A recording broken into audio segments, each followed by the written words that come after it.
Hello, everybody, and welcome to Ring Post Radio, the only show where we're in the midst of a fantastic week of wrestling. And of course, I'm Ryan Knightstein. I'm joined as always by what appears to be on the video, AJ Styles. AJ, how is it going?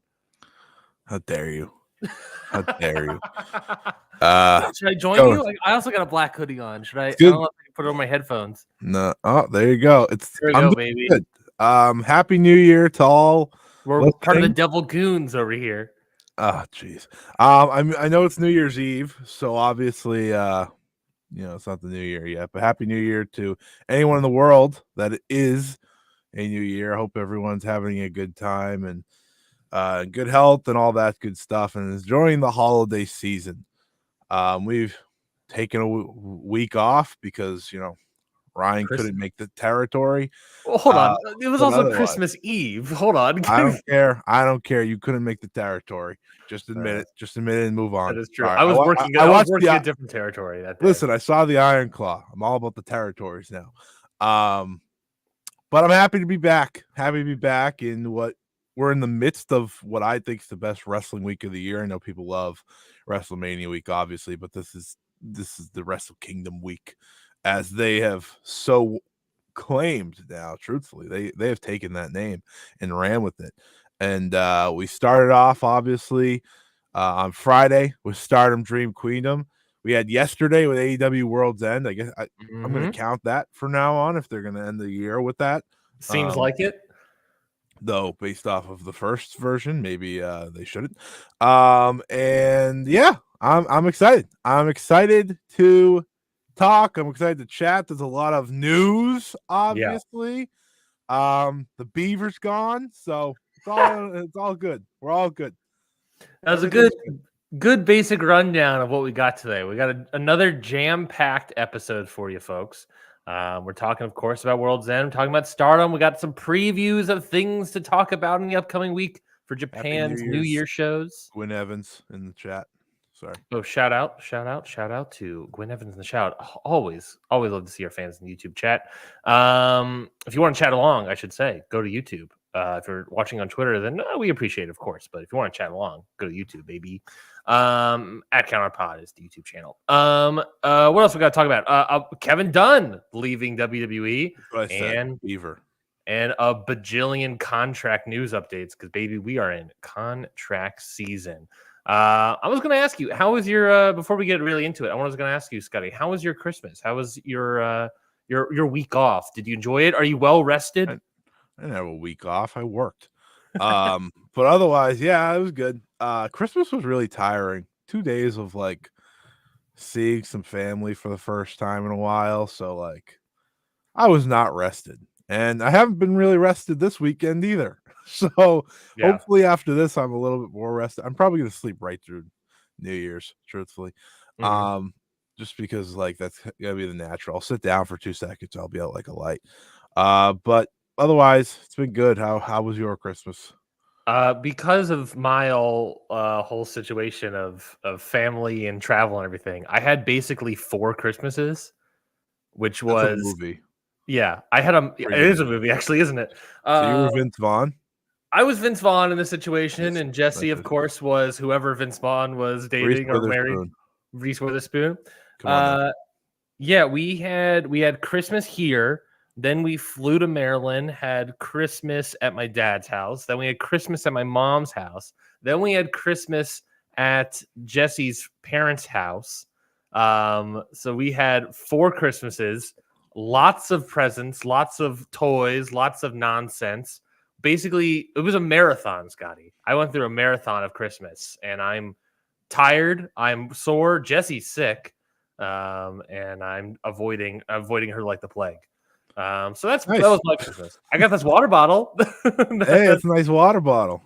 I know it's double the fluid ounces. I'm feeling well hydrated finally. So we're moving. We're moving and grooving. That is a fitting gift for you after the past couple months.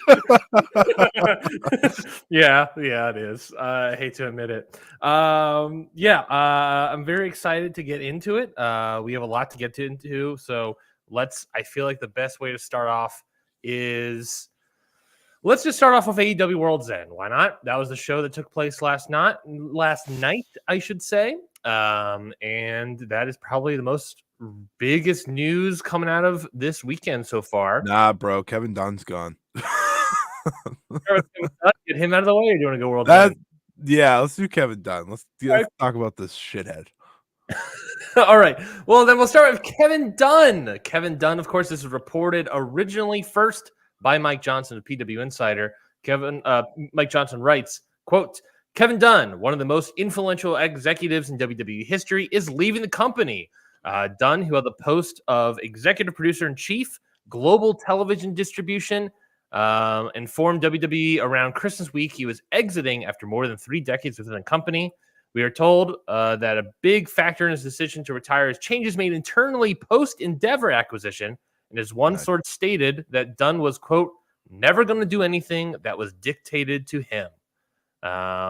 We are told that this was not an issue of creative, but two differing versions of how things should be run from a TV production perspective, as WWE's new owners seek to cut costs. Scotty, this is obviously massive news. One of the most important executives leaving, arguably also one of the most controversial executives. Maybe not the most controversial executive in wrestling. Vince McMahon, I think, holds that honor, but definitely up there in the sort of infamous controversial realm of wrestling executives. He has shaped wrestling TV for the past 30 years. How do you feel about Kevin Dunn putting in, I guess, his 2 weeks notice? Good riddance. The moment Vince McMahon was gone, I wanted this bastard gone as well. He stinks. He stinks. Terrible at his job. Always has been terrible at his job. Vince McMahon's true right-hand man. I know everyone would be like Bruce Pritchard and all these other people right through history. No, it's always been this bastard Kevin Dunn. And now he's gone. And you know why he's gone? Because TKO said, oh yeah, we don't want you to, do this. If you're watching the YouTube video, I apologize for how ugly this is going to look, but we don't want you to do this. We don't want you to keep switching the cameras and changing things. We don't want to do this. No, we want it to stay as one. We want it to be good shooting.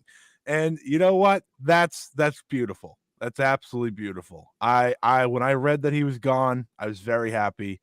I just don't think he is needed anymore.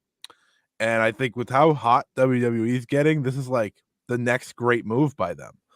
I know this says he resigned, but I'm just going to act like they got rid of him. What's interesting, well, I will point out exactly what you said, is that he said he resigned, but it also was like, oh, in the what was the exact quote? In the effort to WWE production perspective, as WWE's new owners seek to cut costs. So they're like, oh, we need to cut costs. And Kevin Dunn's like, well, okay, I quit then.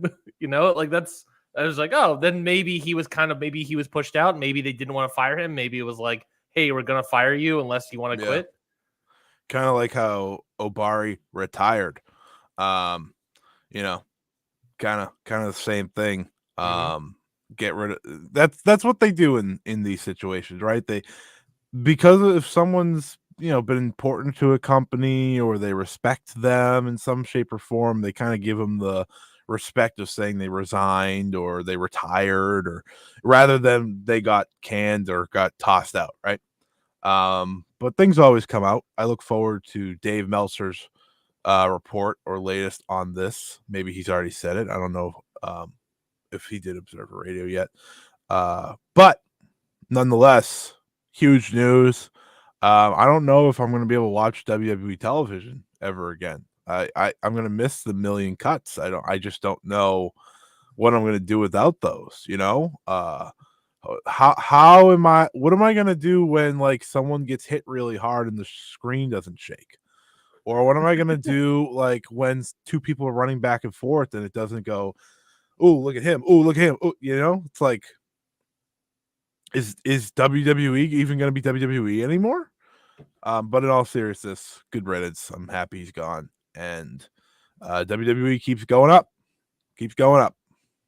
Yeah, I'm also going to join you on that good riddance train. You mentioned a lot of the dislikes that we have had as a fan base about his production style. And yes, it's shaped how WWE television, ultimately wrestling television, is today.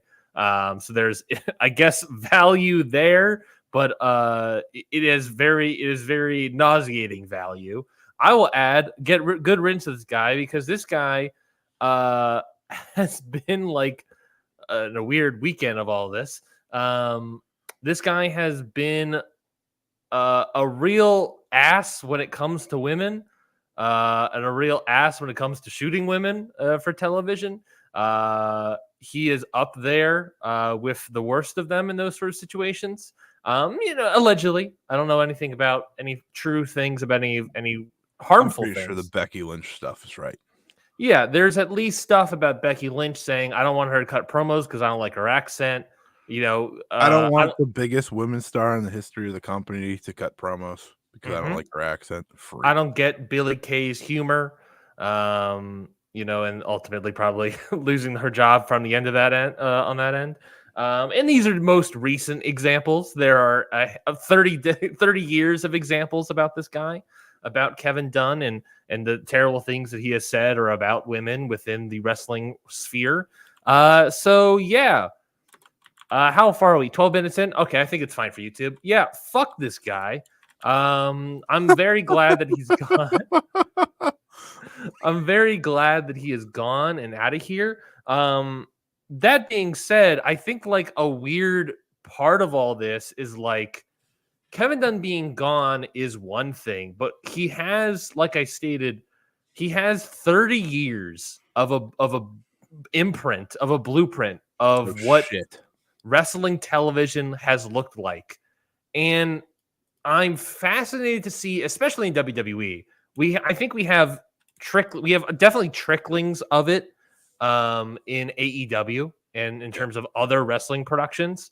We have tricklings of it all over the place, but I'm fascinated to see like how much of his quote unquote legacy maintains, how much does Kevin Dunn's camera cutting style maintain, his LED light board, his pyro all over the place. He was the one, if we recall, I remember Cody Rhodes was the one that mentioned that, hey, that Kevin Dunn told him, hey, we should do the oh thing for your entrance. That was a Kevin Dunn idea. And that was one of the things that weirdly helped Cody get more over. So as many positives and negatives that he has, maybe more, I would argue more negatives. You would think he had one good idea in 30 years. He has like one good idea out of thousands of bad. But at the very least, like he has this weird legacy, I guess you could call it, that has shaped wrestling television. And so I don't know. I'm fascinated to see what Triple H and Co. decide they want their product to look after this, because they could rapidly change it, or they're just gonna stick with the same old. I'm fascinated to see what they decide. Yeah, I don't know when like his official last day is or anything, so I don't know when to like start looking out for not a million camera cuts. I don't know if I'm gonna realize it at first, because I'm just gonna be like lost and be like, whoa, what is this TV without? But I'm just very happy he's gone. Like WWE has made so many moves this year that's like put them in goodwill, and there's, for me, none better than this one. You of course mean there's nothing done better than this one, right? Do we have a round of applause button to hit? Okay, perfect. Yeah, but I'm just happy he's gone, truthfully, and WWE is setting up for like a monumental 2024, just based off of where they are right now, and like it or not, it's just something I think we all have to accept, truthfully. With them, it's just like they couldn't be doing better right now, and part of me hates it, but part of me is like, maybe that makes AEW do better, hopefully it makes wrestling do better, right? Because when AEW came in, everyone was like, oh, it's gonna make WWE do better. Well, now we're looking for the opposite, and hopefully that is the result for wrestling as a whole. One other aspect before we leave this topic is the whole aspect of Kevin Dunn's, actual leaving. His whole idea of this is not how I want it to be done. I'm never going to do anything that was directed or dictated to him. We talked about it, or you talked about that he has always been Vince McMahon's right-hand man. And the fact that he's feeling this way, I think really showcases how little power Vince McMahon actually has in this company right now.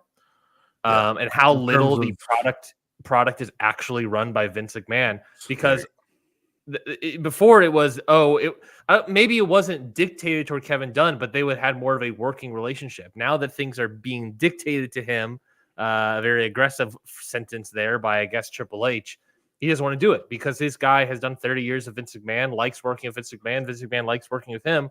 But now that Vince is out, Kevin Dunn is out. So that's fascinating. A little tidbit there, a little nugget of info there is that Vince truly doesn't really have a hand in the product right now. Hip hip. Hooray! That 2 for the price of 1 and shitty people not having jobs. Hip hip. Hooray. Maybe some people can learn from that. But I digress. Yeah. That is a fascinating tidbit. And when we talk more about the 2024 year, sort of like what we sort of talk about, whatever year in review, I guess, in a couple weeks, I'm sure this will be we'll bring this up again. Do you think, this is just a very basic random question, do you think WWE's this year's WrestleMania is going to be like the most anticipated in years? Like last year did pretty good, but between the Punk stuff, Cody finishing the story finally, Becky and Rhea, like it feels like they already have like the 3 biggest possible matches that they could ever have, and I feel like the excitement's just getting bigger and bigger and bigger. And not to mention they have a WWE champion coming in, right? They have a former WWE champion coming in. El Idolo. I agree, and I think at least with like sort of the hardcore fan base as well, there's that sort of, I don't want to say like perverse interest. There's maybe more of a general interest of like, I think we can all agree last year's WrestleMania wasn't really run by Triple H. I don't like it doesn't necessarily, it was so soon after Vince McMahon is coming back in the company and Triple H is still part of it, but Vince is still back in the company. So who the heck knows? Now this is like Triple H. We know for a fact Vince is pretty much out. Kevin Dunn's out. This is really going to be Triple H's. And this is also a year of Triple H booking per se, right? For the most part. Whereas that was more, last year's WrestleMania was more Triple H picking up the building blocks of Vince McMahon's booking. So this is more of like Triple H's first proper WrestleMania. Which I think that's crazy, very interesting, and it's going to be. I'm very intrigued about how he treats WrestleMania. And we have Gunther, and we got Gunther in some sort of match. I always like to bring him up just because he's awesome. Maybe that's where he lost. At this point, that's got to be where he loses the title. I was talking about someone over Christmas break that I feel like that. While celebrating 4 Christmases. Yes. Yeah, I was celebrating 4 Christmases. That the Gunther title loss is like, who really needs to get that win? And my pitch right now is Jey Uso. Should beat Gunther. That would be a good one. That would make a lot of sense. He feels like he needs something, Yeah, because he's got the whole. Yeah, he's got the crowd. Now if he does it with a belt. Now imagine if he does that with a belt in his hands. I like main event Jey Uso. I have no idea if his matches are good, but I like main event Jey Uso. Eat. But yeah, no, he makes a lot of sense. That's a good show. Let's move on and talk about AEW World's End. Of course, this was the pay-per-view held by AEW this last night in Nassau Veterans Memorial Coliseum in Long Island, New York. The attendance, they constantly kept touting that it was a sold-out event of 10,093 people. Tony Khan told me it was under 10,000 during the media scrum. Which is it? Yeah, I heard it was under 9,000, and then according to Cage Match, it's 10,000. So I don't know.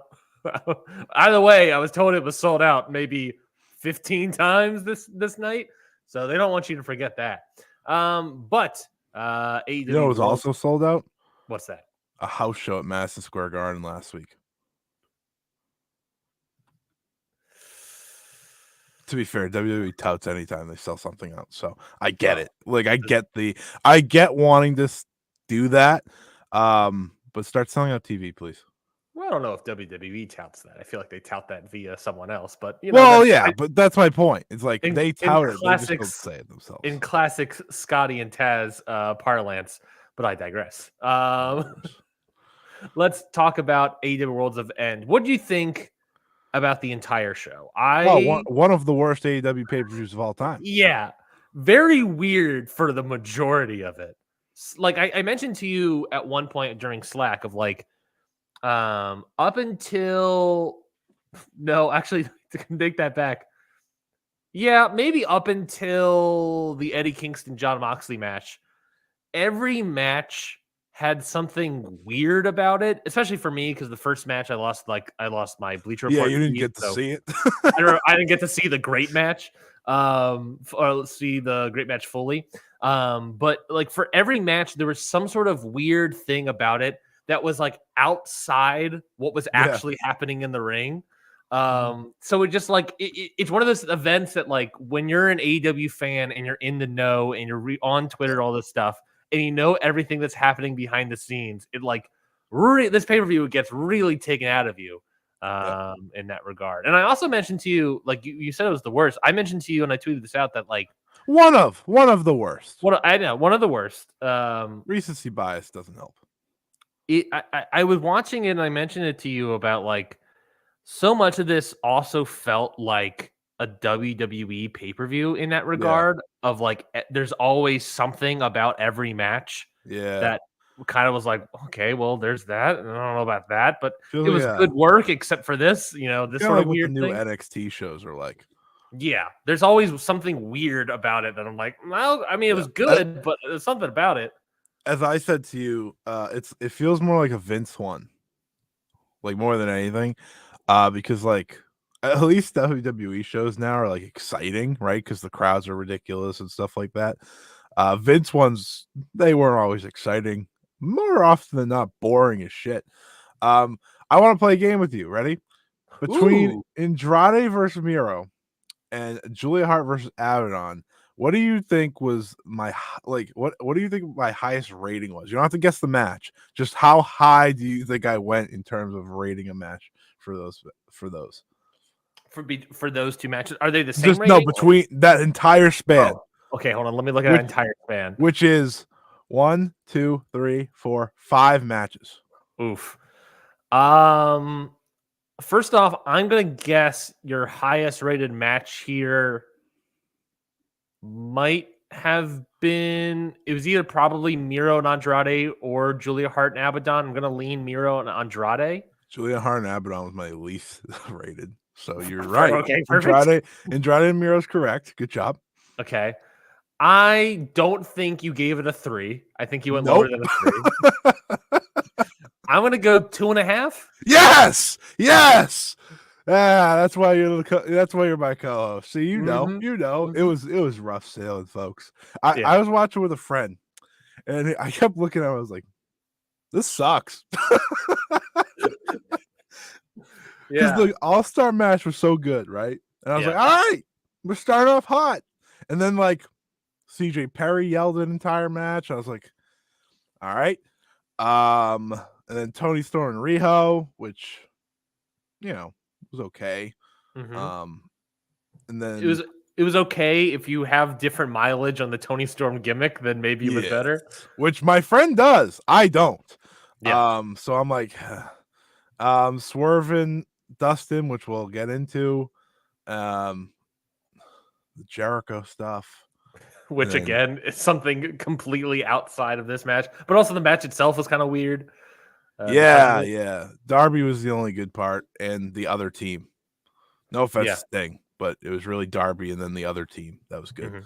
But yeah, what a rough time this show was. There's some good stuff still that I'm willing to celebrate on this show, but I think the last 2 to 3 matches were fantastic. Were really good. The last I don't remember the main event. Because, like, me neither. Joe just won, and I was like, "Oh shit!" yeah, we'll talk about that for sure. That it was a weird one. It was certainly a weird one. It was good from what I remember. Yeah. We'll get into it. I think it was definitely. I'm sorry, I was looking up something real quick. Yeah, it was I think for me, it was the sort of back to back, like sudden finishes were Yeah. diminishing returns a little bit. Absolutely. The first one was like, oh, that's a shock, and then the second one was like, oh, another one. Okay. Now I'm unsure about that part, but it is what it is with MJF. I think that's what I was looking up. I think my favorite quote to really sum up this entire show and what it felt like for me was the last words from Excalibur as the pay-per-view went off the air. And I have the quote here: "The world of Maxwell Jacob Friedman has ended." And of course, my reaction to that is thank God. Thank God. So much of this felt very, very WWE sports entertainment-esque, about with weird things about it every match. But let's get into it. I mean, we'll just quickly throw out the bathwater here. 0 Hour. The worst pre-show I've ever seen. Really poor showing here from a lot of people. This was, I mean, an incredible disappointment from Willow and Chris, who have had really good to great years this year. That was upsetting. I went a full 1 on this. I thought it was so incredibly bad. So incredibly sloppy. It was so it was so frustrating to watch as a fan of these two wrestlers and be like, man, these two can really go. And then they just went out there and was like, they couldn't go.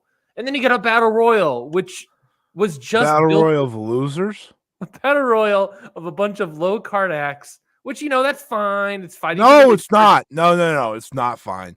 I say it's fine because they're ultimately fighting for a mid card title, so it's whatever. But ultimately, it's just like it doesn't matter because it's going to come down to the two people that they buried underneath rubble at the beginning of the match. Sure. And then the FTW rules title match was that was probably for me the best match of the 3. But even then, it was bad. It's just I didn't care. Yeah, it was just boring, aggressively fine. I actually gave them 2.5 just because it was like, oh, well, this is a wrestling match. That's pretty much like the minimum for me to just have a competent wrestling match. Yeah. And that's what they did. There was nothing else to it, and it was. I don't like Wheeler Yuta. Ooh, I'm just gonna say it now. Here we go. Hot take. I don't think he's fit for the role. Like, I look at the rest of the Blackpool Combat Club, and I'm like, him? Like, it so clearly should be Daniel Garcia, and I feel it every single time I watch him wrestle. It's like, he fits that. He does. Like, I don't know. It's just a me thing, maybe, but let's just say that I have 3 of the 4 Blackpool Combat Club wrestlers in my top 10 for the year of Wrestler of the Year. And let's see where Utes is. I will join you on that Utes journey. He is down at 55, and it's 100% because of being in matches with the other guys. Where do you have Danielson, Okada, and Claudio? Okada? Sorry, did I say Okada? I looked at Okada and Moxley right next to each other. Danielson's 1, Moxley's 3, Claudio's 8. I have Danielson 2, Moxley 5, Claudio 29. He's kind of low for me. And then where the heck is Claudio? Where the heck is Yuta? Yuta 57. Hey, that's close. We're pretty similar on that one too. Yeah, Yuta has, according to me, as good of a year as Shuri. Does that hurt you or help you? Shuri's done nothing, so that hurts Wheeler Yuta, if anything. Shuri's barely wrestled this year. Wheeler Yuta hasn't. I've seen that guy wrestle a million times. Yeah. It's disappointing. I like that. That's kind of where I'll put the 0 Hour. The Battle Royals were once really good, but that was like 3 years from that ago. FTW can be good, but it hasn't really begun with Hook. I don't really enjoy Hook's title reign. I don't think the SW belt should exist. I liked it at first, but like putting it on Hook, really, it's not doing anything by being on Hook. Hook is not on anyone if it's not on Hook. That's the problem, right? Yeah. The problem is that now it's just like it's Hook's title belt, and he just has it, and then that's it. And it gets defended, and he loses. Jack Perry had it. Did you like that better? It was interesting. I mean, he had that Rob Van Dam match. Now Jack Perry fan. Well, of course not. But I'm saying he had the Hook match, and then he had that crazy out of nowhere, pretty good Rob Van Dam match on Dynamite. And then the Wembley show where he got Punk fired. So yeah, I don't know. I guess on your mileage on that one. I guess maybe you enjoy Jack Perry's reign. So I'm watching this show with my friend, right? And I'm thinking to last year because he had come over for Full Gear. I was like, oh, do you remember that Elite versus Death Triangle match? He's like, yeah, that was great. I was like, now we're at a time where CM Punk's not with the company and the Elite's not on the show. That's not how this was supposed to work. This was do one or the other, and now we have none of them. Less important too, but the trios titles, which were on the show, all over this show last year, completely gone off television. The trios belts in the year of trios, as you've deemed it, rightfully so too. They need to be on someone that deserves them. No offense to the Acclaimed. I'm happy that those two got them because I like Bowens and I like Caster. And I think, long term, if they change up their characters soon, I can get reinvested in them. But my God, do I not care about Billy Gunn. I do not care. And that was the whole story for them getting them. And now they don't defend them. When's the last time they defend? Don't tell me this. I don't really care. But when's the last time they defended them on pay-per-view? Like, I think they did a 0 hour last show, maybe. But either way, it's like, correct. Get the belts off of them. Please. These titles should matter. And yesterday, this entire show, I'm looking at this card. I'm like, they have so many titles in this company, and no one's defending them. Orange Cassidy wasn't defending his title, right? Like, hello, why is he not defending it? And the amount of times we've had like Ring of Honor titles defending and all this, I was like, why wasn't Athena just on the show? I don't know. Give me something. Instead, they gave me all random matches with one that didn't really actually happen because someone was hurt. The other that didn't matter because someone was leaving. This was Andrade's first pay-per-view singles match. And you may ask, why is he leaving? Well, that's probably a good reason. Should we get to that main card? Yeah, I guess. Let's crack open the cold one here. We got start off. Well, yeah, we'll start off here. 8-man tag team match, of course. The Continental Classic All-Star Extravaganza. I lost the Bleacher Report. Bleacher reported me. I lost the feed right around Claudio and Brody King in the ring till the finish. So I'll let you talk about it more. Of course, this was Bryan Danielson, Claudio Castagnoli, Mark Briscoe, and Daniel Garcia getting the pinfall victory by defeating Brody King, Jay Lethal, Jay White, and Roosh. This match rocked, folks. You remember how good the Continental Classic was? Yeah, you should, because it just happened. But this was just like the continuation of it. And I think Chris Sampson tweeted, he's like, I wish we had gotten through sometime in the tournament, like, how in the G1 they do like the opposite matches on the undercard once upon a time. They should have done that. Like, they should have just brought the 6 guys from Blue League and put them on Gold League's night and did a 6-man just to showcase them. Maybe at the beginning, because this rocked. And folks, Daniel Garcia is back to being over. And I can't stress enough how much I do not want them to drop the ball here, because it's a great story and it's clearly between him and Danielson. They keep playing to that. When he won the match, Danielson was holding up Mark Briscoe in Claudio's arms and staring down Danny G.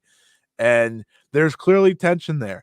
And I think Daddy Magic is doing a great job in being the support system on comms. This match was great. It was 7 guys and Jay Lethal just doing some great stuff. the 7 guys are really good. And then Jay Lethal's boring. But every time he got in the ring, I noticed like the crowd was like, no. Okay. But Daniel Garcia got the win, and that's what matters. Roosh is great. Jay White's great. Brody King's great. I hope they do more with Brody King as a singles. Truthfully, I don't want him to just phase back into the House of Black. That would be a shame. Danielson's the best in the world. Claudio's been awesome, and I love Mark Briscoe. What a guy. That's an effort guy. Like there's effort guys in sports. That's an effort guy that like he may not be the biggest, he may not be the strongest, but no one's gonna outwork that guy. And man, I would love to see him get a singles run. He would be the perfect international or TV or TNT champion and just defend on a weekly basis for like 3 months. Like that could be his reign. It just has to be 3 months. But if he's defending weekly on Rampage, Collision, Dynamite, it would be awesome. Yeah, I fully agree with that. I would love to see more of Mark Briscoe, and he's had a fantastic singles run here. I really of what I saw of the match, I really enjoyed. Like, it almost felt like the weird like sub story within this match of what I saw was like we're continuing stories that we built up or matches and moments that we built up throughout the Continental Classic. But people that like were the most dominant versus least dominant were people that had the most points versus the least point. It felt like Jay White was just destroying people out there. And Daniel Garcia, for the majority of the match, got his absolute shit kicked in by literally everybody, which was the story of the Continental Classic. Yeah. He walked away with, unlike Jay Lethal, who also walked away, but, hey, it's Daniel Garcia's babyface. It's easy to tell a story that way. He walked away with 0 points. He walked away with only 2 points by beating Brody King at the very end there. And that sort of is that story of Daniel Garcia's run. Gets his absolute shit kicked in the entire tournament, and then at the last second picks up the win. Sort of a weird, not really upset moment here for this night, but in a weird, good moment. And obviously I missed that last half, but I did see the post-match stuff with just Danielson scolding him for dancing, Garcia just being like, fine, whatever, and doing his own thing, and then just staring daggers at each other the entire way to the back, basically. I really enjoyed that much. I need to go back and rewatch the ending, obviously, but it where I left off before I lost the ending, I was at like 3.5, and I was like, okay, if the ending just continued being great, then I'll probably be easily. It was my favorite match of the show. Yeah, that sounds plausible. That sounds plausible. I think Garcia has like all the potential for whatever like he could like. I think he has the highest of potential among a lot of the young guys. And I think it really showed in the Continental Classic. Like he is what AEW is supposed to be about, right? This great wrestler who gets over naturally. I need 2024 to be his year because 2023 couldn't have been his year any less, right? I think he is far too good to fall back into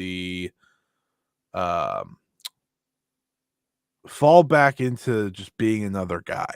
It wouldn't be fair to him. Hell, I would even give him and the Cool Hand Ange and Daddy Magic the trios belts for a little run at this stage. Like, just give me something with this guy because he has what it takes to be a champion. And if the something involves Bryan Danielson, I'm all for it because they tell great stories together. Yeah, I fully agree. I definitely need to go back and watch this match as we get into the next one. Miro versus Andrade. This is where it really, for everybody else, really starts the night off of, okay, here we go. Obviously, it was reported right before, if you saw, this is sort of diving into our contract news a little bit. / PW Insider. / confirmed by Tony Khan at the presser. Yeah. That it was confirmed, I guess, by Tony Khan, but Andrade El Idolo is departing AEW following World's End. This is coming from Dave Meltzer and, of course, confirmed by Tony Khan later that night. that he is believed to be, well, not this part isn't confirmed by Tony Khan, but he is expected to be done with the company by the end of the year, and believed to be returning to WWE possibly as soon as Monday's Day 1 edition of Raw. So that sort of was this sort of Damocles over the entire match, just making the whole thing kind of like, well, we know what's happening here. And on top of that, you got the whole mirror of it all. The CJ Perry yelling, "My infected fingers!" Oh my god, dude! I was like, "Is that the story of the match?" I was so confused. She was so annoying. It was an interesting one. This one, Andrade was doing great work in this match. I just want everyone to know that. Like, I said to you, actually, I might have tweeted this. I don't remember what I did. I'm like, I really wish Andrade wasn't the one leaving here. Oh, yeah, me too. I tweeted my thoughts about the Andrade contract news, and it was like, of all the most recent WWE hirings, maybe with the exception of Swerve, of course. Yeah, of course. Andrade has been one of the best. He has been so good, and especially in the past month with the Continental Classic, the past 2 months of Continental Classic, I thought he was one of the greatest. When he first came in, he had remember that Rampage triple threat with I want to say it was Darby and Sammy. Yeah. That ruled. Obviously, he's always had these issues backstage. He's always been a malcontent and all this other stuff, but not this he was time always around. pretty good. I enjoyed his work. He was willing to do jobs. That was important. So freaking did a job in CMLL. He worked CMLL. We got to see him in CMLL this year too. He was willing to work other places and not just be in one spot, unlike other people. He gave me so many dreams of what he could have done in 2024 just to rip it away from me. But he is so good. Like, he is so good. There's a reason he had the first 5-star match in WWE's, based off Dave's ratings, of course. In WWE since the CM Punk Cena match from years ago, right? Yeah. I'm excited to see him in WWE just because Triple H always liked him. Yeah. Right. And I think that's part of the reason. Well, besides Charlotte being there, I think that's another big reason. Charlotte's out, but Charlotte being there makes life easier for both of them. I am excited. I just wish he got to do so much more in AEW because I do think that it obviously didn't start off well, right? When he, beat up Sammy or whatever and got suspended and then got hurt and all that. Yeah. But once he came back on Collision, he's been a rock star, an absolute rock star. He has been everything that I think people knew Andrade was, that La Sombra was before going to WWE. And I'm hopeful he can take that into it. I'd love for him to use the masks and stuff. I just think that added so much to his presentation. I don't want him to join the LWO. That doesn't really exist anymore. But I would like Zelina Vega to go back with him because I thought they were a perfect combo. But overall, just give me him and Gunther. I don't give a shit about anything else. Ooh. See ya, Jey Uso. Put in Andrade versus Gunther. Ooh, I'm liking that. I'm liking that one. That'll be our new that'll be our work rate match of WrestleMania. I'll take it. By God, I'll take it. The match itself, Miro, he was fine, I guess. He did his meat stuff. It was a big meaty match. It was more like a rare steak than a well-cooked one. And by that, I mean, it was heatless. It was just not entirely there for me. Some people enjoyed it. I saw online and enjoyed the work there. And for me, it was the work was fine. It just, there was nothing, there was not enough meat on the bone, I guess, to continue this weird analogy that I'm doing. And CJ Perry was just weird. The turn was weird. I feel like partly the fans were also maybe expecting a turn from CJ Perry, knowing what was going involved and the head versus the heart for CJ Perry. And yeah, I don't know. Andrade's gone. That's a disappointment. So Andrade's gone. Miro's still around for however much longer. apparently I was talking to someone on Twitter that apparently I didn't even realize this. He re-signed a contract with AEW like last year or earlier this year, and he's like in this company till like 2026. That's a shame. So we have him for a long while. I'm not worried about it. He doesn't really do anything. True. He doesn't really do anything, but it's like, man, we're really eating up a budget line and eating up some TV time for a guy that doesn't really do anything. I've never been a Miro guy. I'll just say that on here. Never been a Miro guy. Never really been into him. So that's part of the reason I said what I said. Like, I was like, I don't really get the guy, but I do get Andrade. Like, Andrade is a superstar. Yeah. You see it. You see it in the entrance. You see it when he wrestles. I hope he does well when he heads over, because he's done so much to get into like his best form again that I don't want that to just go away. And I don't think it will, because I just think they're going to try to make an impact with a guy that appeared on, CMLL and AEW 2 days before he probably returns to WWE. Yeah. Which I think is a big deal. Yeah. I also want to shout out Gwen Evans in the chat. I mean, this is a hilarious joke. Infected Finger sounds like a Don Callis nickname. This is great. I enjoy this. Let's move on to the next match. AEW Women's World Title match. Toni Storm defeats Riho. Like I said at the top here, a lot of this goes on your mileage of how much you enjoy the Toni Storm gimmick. I do not. I do not enjoy her gimmick. And a lot of people talk about the faces. A lot of people talk about the black and white stuff. The faces there. One of my biggest issues. Black and white. What's that? Nothing. Just keep going. One of my biggest issues with the gimmick change is Toni Storm. She was such an explosive, high-paced offense wrestler that she is now, because of this gimmick change, has slowed down so much, especially at the first half of her matches, that it's so much that is lacking now that I enjoyed from her from a wrestling standpoint that I'm no longer getting. And instead we're getting the faces, the double buys, and the body slams and these basic sort of 1940s wrestling maneuvers until we get to more of the explosive stuff at the end.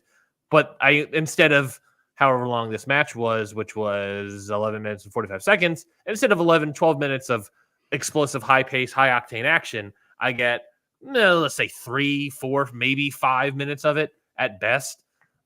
It's disappointing from someone that really enjoyed that style from Toni Storm and no longer getting it.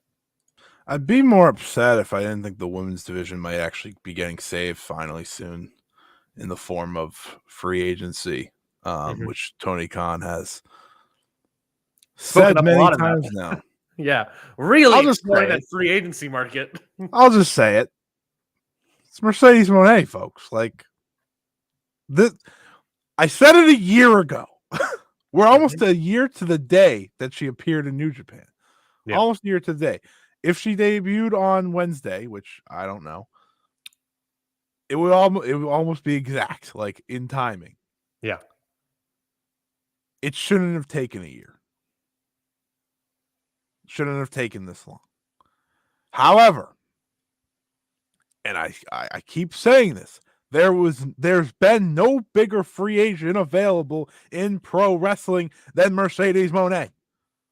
Doesn't matter if it's a male wrestler or a women's wrestler, it's the truth.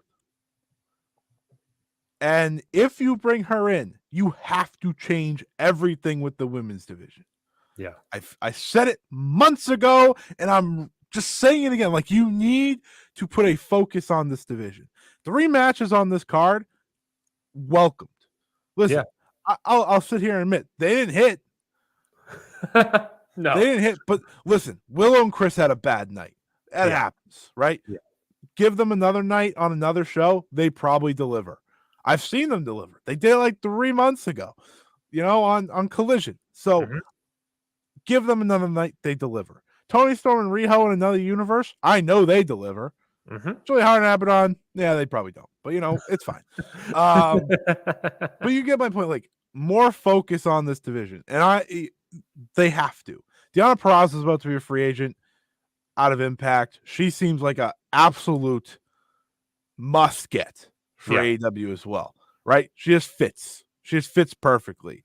Serena Deeb's coming back. That was the one bright spot of the 0 hour. Like, for sure. I was like, oh, let's go. So there is hope here.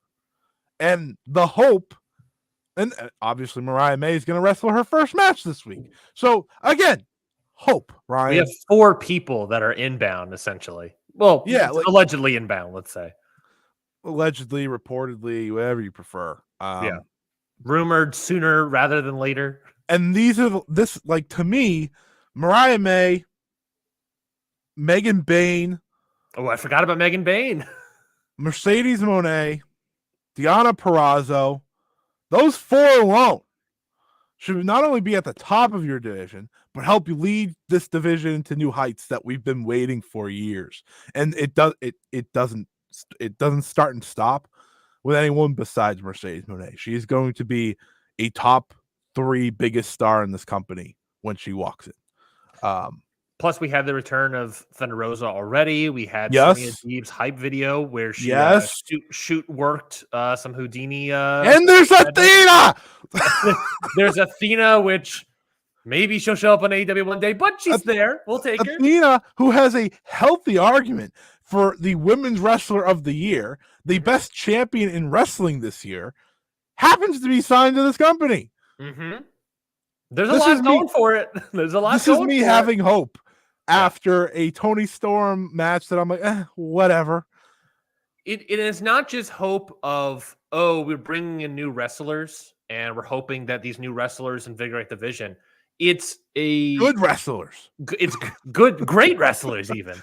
But also, obviously, as Tony Khan has said, a effort is being put into more into the women's division, an acknowledgement of, I'm putting more effort into the women's division. I'm trying to develop more stories for it. So effort is being put into it and being brought. And we have potentially, we just named 4, 5, 6, 7 different women's wrestlers that are on the bubble. I was getting myself pumped up thinking about it because Mariah May is so good. Yeah, she's done good character work. I will still complain. I want her to see her wrestle. That's what she does great. But she's done good with her character. Megan Bayne just had her breakout match the other day. Right? She's going to be fantastic. I firmly believe, and if you put a mouthpiece with her at the beginning, I think she's going to be even better. I've always pitched like Athena and Megan Bayne would be. I know we're doing the minion thing, but I feel like that would be a good unit.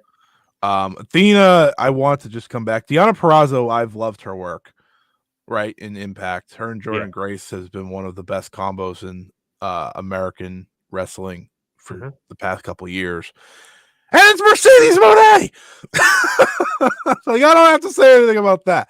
You know how much I love Mercedes Moné.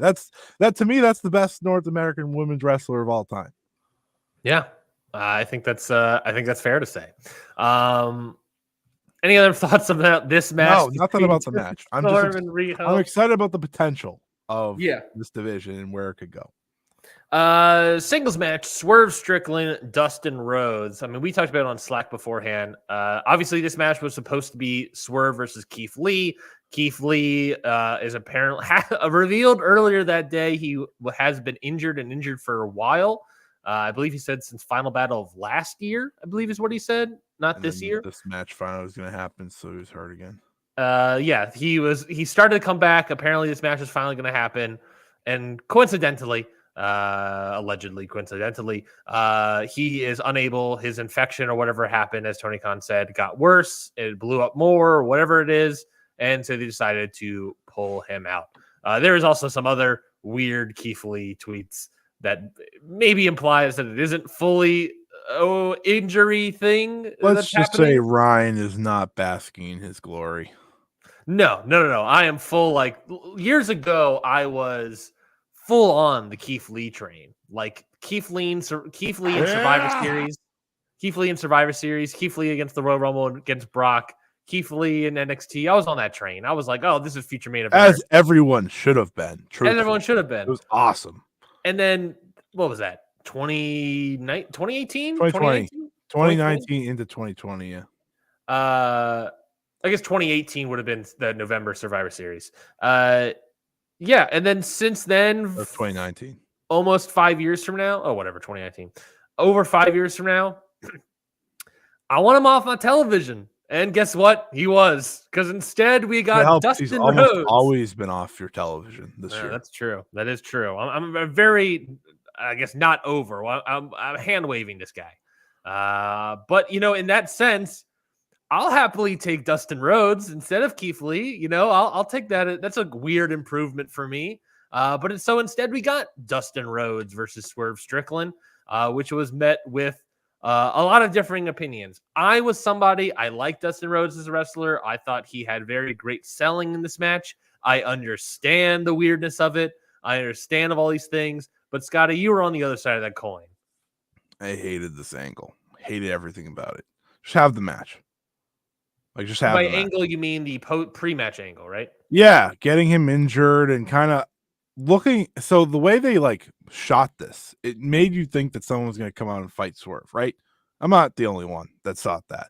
And I'm getting myself kind of excited. Oh man, it's gonna be someone good. I didn't really think it was gonna be Hangman, just because you don't run that without building that up.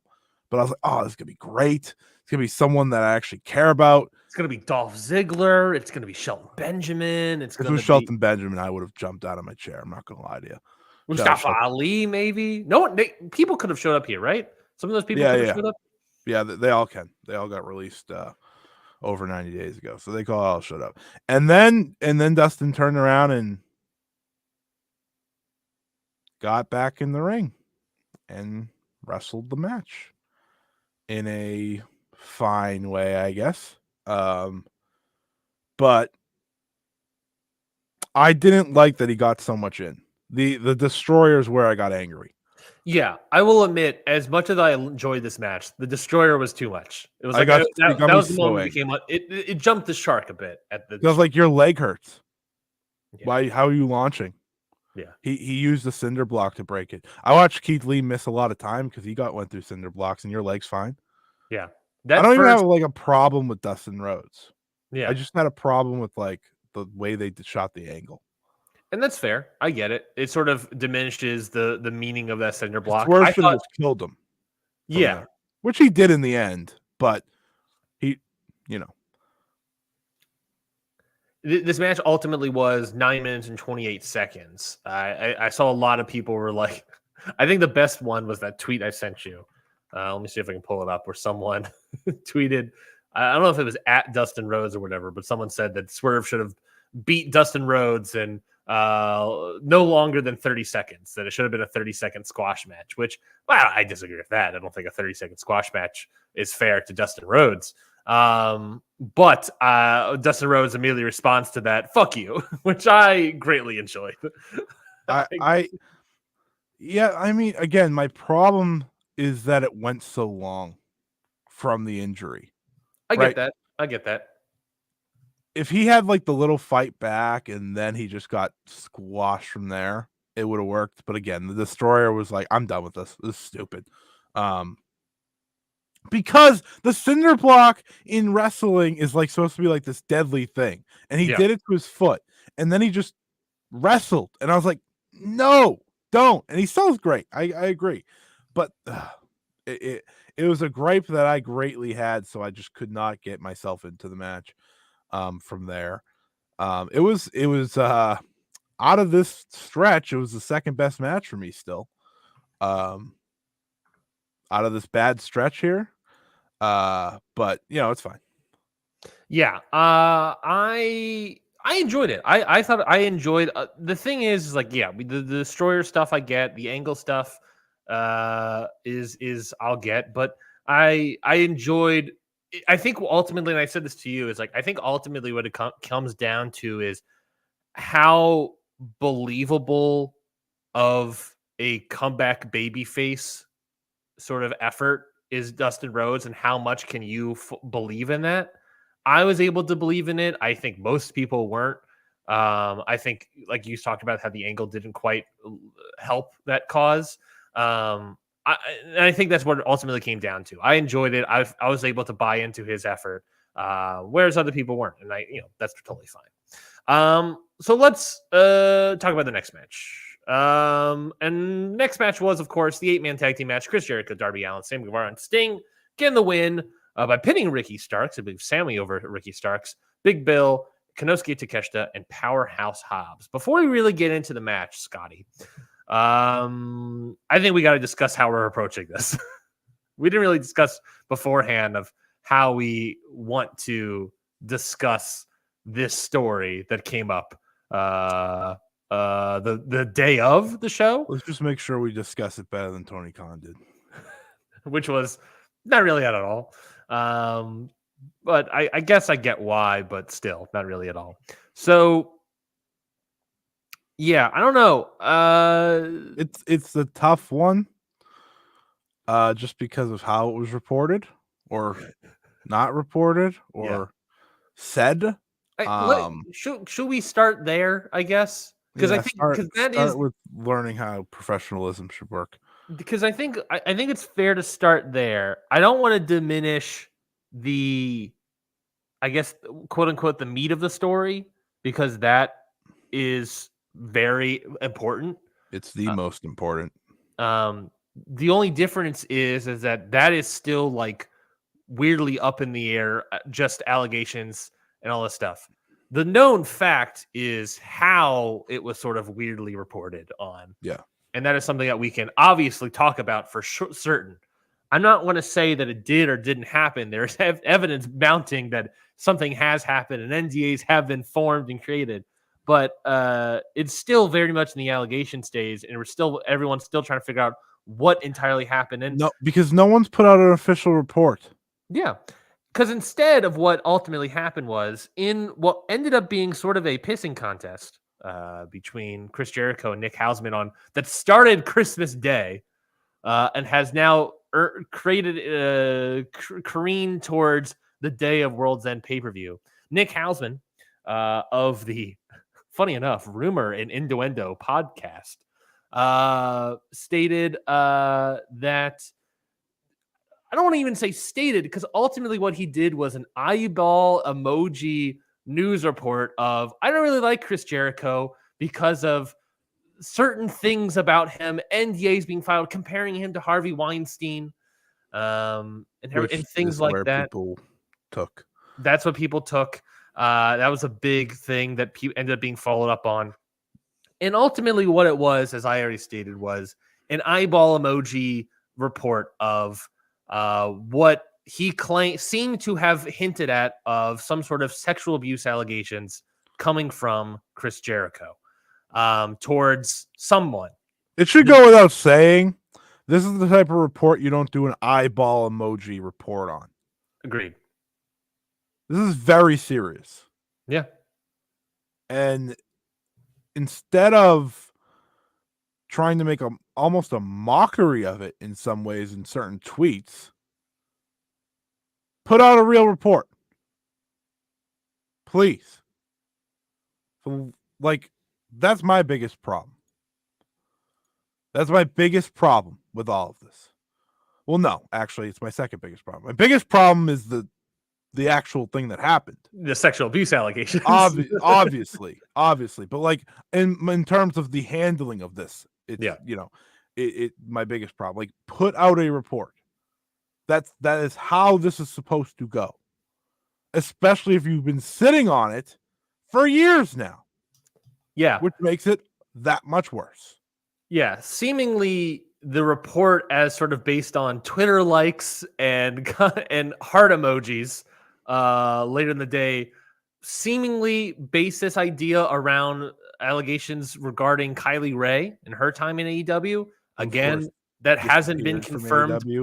Yeah, that has not been confirmed by anybody, let alone people involved in this particular story here.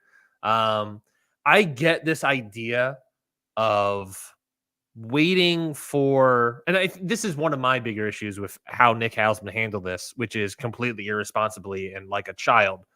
One of my bigger issues with how he handled things is I get the idea of you want to wait until the person that this is involving feels the need to bring this up first, right? That I think that's important, that we should have people that may or may not have been abused have the chance to speak their truth. I think that's very vital and important. However, the way Nick Hausman has gone about this, to me, almost feels like peer pressure that he's putting on Kylie Ray or whoever this may or may not be about. That it almost feels like, by eyeball emojing it, by trying to ask more questions, that I'm just asking questions over here. It almost feels like he is trying to weirdly pressure those people to say whatever they want to say. And that's not how you do it, bud. You don't pressure these people via, hey, I know something. Especially, you don't pressure it via a pissing contest with another person on a podcast. It's so incredibly ugly. I just don't like how it was handled. Me neither. So in the comments, it wasn't Nick's job to reveal details. It's not. You're absolutely right. It's not. Completely agree. It's not his job. But the way he did it, right, with the comparisons, is how we got here, right? Yep. And I'm not saying that Nick Hausman.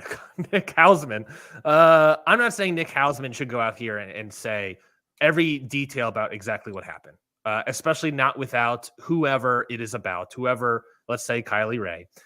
I'm not saying he goes out there without her permission or without anything like that. I'm not saying that. I'm saying how he handled it, of the eyeball emoji BS of, I know something you don't know, and this is why I don't like Chris Jericho. This is too serious. It's too serious of a thing to do something like that. It is so. If she wants it quiet, whether or not she signed NDAs, whether she wants it quiet and doesn't want to talk about it, that is her job to make that decision. Not, I don't like this guy, so let me talk about something that may or may not have happened 4 years ago. And you and I talked about it, Scotty. These rumors came up 4 years ago when Kylie Ray got out of the company. And people talked about maybe something happened with Chris Jericho. Yeah. People obviously liked the Brandy Rhodes part of it and were more interested in that aspect of it all. And it ended up that becoming more of the major, maybe this is the reason. But I will say this. There were too many people ultimately focusing on that instead of the Jericho aspect of this. Yeah. And I see in the comments that someone's mad at us for talking about the Hausman part. This was a two-parter. I was getting to the Jericho part of this. Mm-hmm. He should not have been on the show last night. Completely agree. End of story. And it was an absolute disgrace that he was. It was a shame that he was. Right? It was a shame that he was on this show, and the way that things came out, and people are chanting NDA at him and cheering all these things and chanting all these things at him.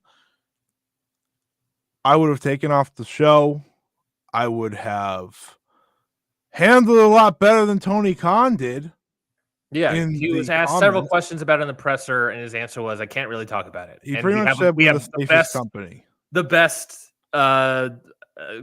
defense committee, or whatever phrasing he was, to combat sexual abuse in the workplace here. Yeah, ultimately, here's my take on this. The pro wrestling industry needs to be a safer place, and that has always been the case. We've seen it multiple times this year, right? When they signed Ric Flair, this was a big discussion. We talked about it at the time. We were like, this is dumb. Why are we doing this? It's so dumb. Mm-hmm. And now this. I don't know what happened. I just know based off of tweets and likes and stuff like that, and rumor and innuendo, and I'm never gonna probably know what happened if with the NDA and whatever. But my point is, I want wrestling to be better for everyone, specifically women in wrestling, and I want we just spent a bunch of segments talking about the potential greatness of a women's division and stuff like that. Like, everyone deserves to not have to worry about these things. Yeah. And Jericho should not be on the show. Should not have been on the show. He shouldn't be on the show come Wednesday. I still don't think, because it was an absolute train wreck seeing him on the show. Like, yeah. This match was ruined. Right, and it's not about the wrestling. No, of course not. But my point is, I don't know how you watch any of this to say, oh yeah, like, this was a great idea. It wasn't. And there's no need for him to be in this match after today. Or after yesterday, I should say. Correct. There's a lot of other people that oh yeah, you're absolutely right in the comments. The questions were awful. There was maybe 3 good questions that entire scrum that brought this up. Shout out, the only one I remember is Kevin from PW Illustrated. He was the first one to actually ask about it. Yeah. But you're absolutely, like, people need to ask these questions at these scrums. We're gonna bring up, like, I wasn't gonna bring up much from the scrum because there was nothing. Yeah. But this was the one thing I was gonna bring up, because you need to ask these questions. This is what journalism is. This is what this is. If you're gonna be in the media room, you have to ask the tough questions. You don't have to ask, why Samoa Joe, how do you feel to be world champion? You can ask that, but, like, that's not the most important thing. Don't ask that 4 times in a row. you can ask that in 2 months, okay? Yeah. Not now. That's not something that's important after what has happened today. Yeah. Or yesterday. Yeah. And I'm not happy about it from all sides. Is that, I'm not happy about Nick Haslam had handled it. I'm not happy about what Chris Jericho seemingly did allegedly about it. I'm not happy about him still being on the card. I'm not happy about Tony Khan allowing that still. I mean, Tony Khan, for me, is hit and miss on these sort of sexual abuse allegations. And I get it. Like, I do think it's fair to, like, should not be hit and miss. I know you shouldn't be hit and miss. I think it's fair for everyone involved to do investigations, and whatever the outcome of that is what it is. Granted, I don't know what that investigation looks like. I don't know how one-sided it can be, because these things can easily be one-sided. But there are so many moments where go back to, like, speaking out, and, like, obviously stuff happened with Jimmy Havoc, and he got terminated and let go from the company because of these sort of things. However, there were things brought up about, like, Darby Allin, and things that brought up about Justin Roberts that seemingly the investigations happened regarding them, and they're still around the company. And whether or not you still believe those allegations to be true or not, hopefully an investigation happened, but we don't truly know. And we don't know anything. And it's not necessarily required by anyone to be 100% upfront about all these things. It's not required by any company to do that sort of stuff, but it's sort of frustrating of, like, he can't comment on it. Well, you should be able to comment on it, Tony Khan. Everyone's asking. You're 3 people asked the question. People want to know. And I get that it's just a rumor right now that one person brought up, but, like, seemingly an investigation happened 4 years ago, right? Yeah. And who knows? Who knows what happened? And now we're asking questions, and the guy in charge refuses to ask about it. And now, if we don't ask Tony Khan, who do we ask? Even if, like, let's be like journalists, who do we ask beyond Tony Khan? I get maybe the media scrum isn't the right place to do it, but it's like, where else is going to be the right place to do it? Am I going to ask Chris Jericho? I would love to ask Chris Jericho. I can probably guess what his answer is going to be. It's like, right. Who else in this company am I allowed to ask? Matt asked their lawyer, Jacksonville Jaguars lawyer, Mega. I forgot her last name. She's probably busy with other nonsense. But do I ask her? Is she able to get asked about these questions? It's just frustrating because it's like if I'm not able to ask the owner of the company and can't give me a straight answer, that was the biggest problem. Is the point? Right. That was the biggest problem last night. And again, still, more questions should be asked, but at the same time, he was not saying anything. Yeah. He was saying we're the safest company and we have that on record. And it's like, do you? How do I know that though? And that's the problem, is ultimately we don't know. And I think that's the ultimate problem, is that we don't know. There either was an investigation 4 years ago and this was handled 4 years ago, or there wasn't. That's what all we know so far. The only sort of nothing. The only sort of thing that popped up was apparently Jericho likes giving out NDAs, and he has this sort of Harvey Weinstein aspect about it. Hey, that's what we expect. We appreciate the rant. Actually, thank you for that. Yes, it's very needed in this scenario. Yes, I appreciate it. I appreciate you keeping us honest, Jizzle. There's also been hilarious name to say in a serious context. One other problem I do have, though, I just want to say this because this is just me, and I'll just say this. No one has to agree with this. So many people were upset about maybe not having to like Chris Jericho anymore. What a stupid thing to be concerned about in this situation. Yeah. Like, that shouldn't be your concern. The concern is, the health and safety of others, right? In this scenario. And we're never going to know, maybe based off of how this went. We may never know. Yeah. But I don't know, maybe Tony Khan has an NDA. I hope we get the truth eventually. I do, because it's something we need, I'm not saying we need to know, but it needs to be handled correctly. Yeah. And this match is so secondary to all of this. Yeah. I just wish everything went. I wish he wasn't on the show. Period. He should not have been on the show. It would have been so easy to take him off and put anyone else in this match, or even just make it a three-way.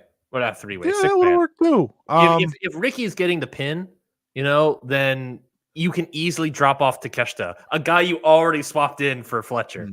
Yeah. And just talking about match itself real quick, it was pretty clunky. I don't know. It was aggressively weird. There were so many moments of Jericho realizing that the crowd is not on his side, and then being like, Sting, do your thing to pump up the crowd because I can't. There was the moment of like Ricky Starks comes into the ring with Chris Jericho, flips him off, and then tags out. Yeah. Yeah, Ricky, and then doesn't he only touches Jericho once during this entire match, and it's a super kick that he then like yells and flips off again, Chris Jericho or wherever it was. Yeah, I talked about real Riddle Rollins Survivor Series hours here. And I'll say this comment just for the podcast listeners. You want to show it on the screen? This is from if the innuendo is correct, Jericho and TK essentially ruined a talented young woman's career for a few years. That's the story. And I think you're right. I think you're absolutely right. Yeah, I completely agree. And Kylie Rae's gone on to do some great things since then, and she's had personal problems, stuff like that. And I've always rooted for her as is, because I think she's awesome. I know she just had a kid too, so she's been out of wrestling for a little bit, but hopefully she's doing well after all this. I think that's another important thing. Some people will have just tossed her name around. Yeah. Now, right? I've seen some people toss her name around to pretty much get clout in some ways. Like someone tweeted like, oh, she was in WWE a year ago. I'd love to see. And it's like, that's not. Yeah, yes, sure. I saw that her name was trending and said, okay, great. Let me make a tweet about this. Right. And I hope she's doing well during all this, because this is a lot to deal with, especially when you may not have a voice. Yeah. It's frustrating. I personally don't like how Nick Hausman has handled it.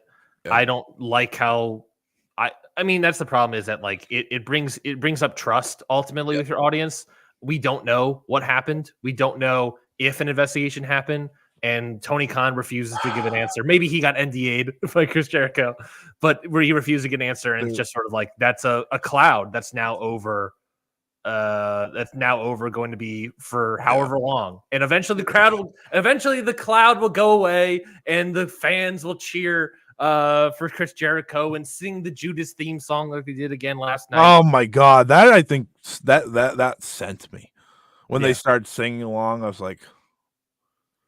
Yeah. Like, I understand probably not everyone in the building knows. I get that. Not everyone's on wrestling Twitter. Sure. So it's like it was gonna be sung. But they booed after. Yeah. They booed pretty loudly after, and they chanted NDA and stuff. So like a lot of them knew. You can see the moment the crowd starts booing, Chris Jericho realizes what's happening, and he's just you can see it on his face of like, nah, shit, this is bad. Yeah, let's get back to talk about wrestling, folks. Hello, Eternally Pure. Good morning. Hope you have a happy holiday as well. Thank you for the support. And good morning to Far as well in the chat. We appreciate you both. We appreciate everyone. All of you. We appreciate Jizzle for. I appreciate you giving all your comments truthfully. Thank you for being part of the conversation. We welcome anyone that comes into the comments. Yeah. For any topic to even share if you disagree or agree with us. Yeah. I think it's part of the conversation. And I appreciate it, folks at home. If you stuck around and listened to this, or you're listening to the podcast, you stuck around and watched the YouTube version. We're taking a moment, like, I don't know, 20 minutes to not talk about wrestling out of a 2-hour podcast, but this is shit that's important. It's more important than the wrestling. Yeah. It's frustrating.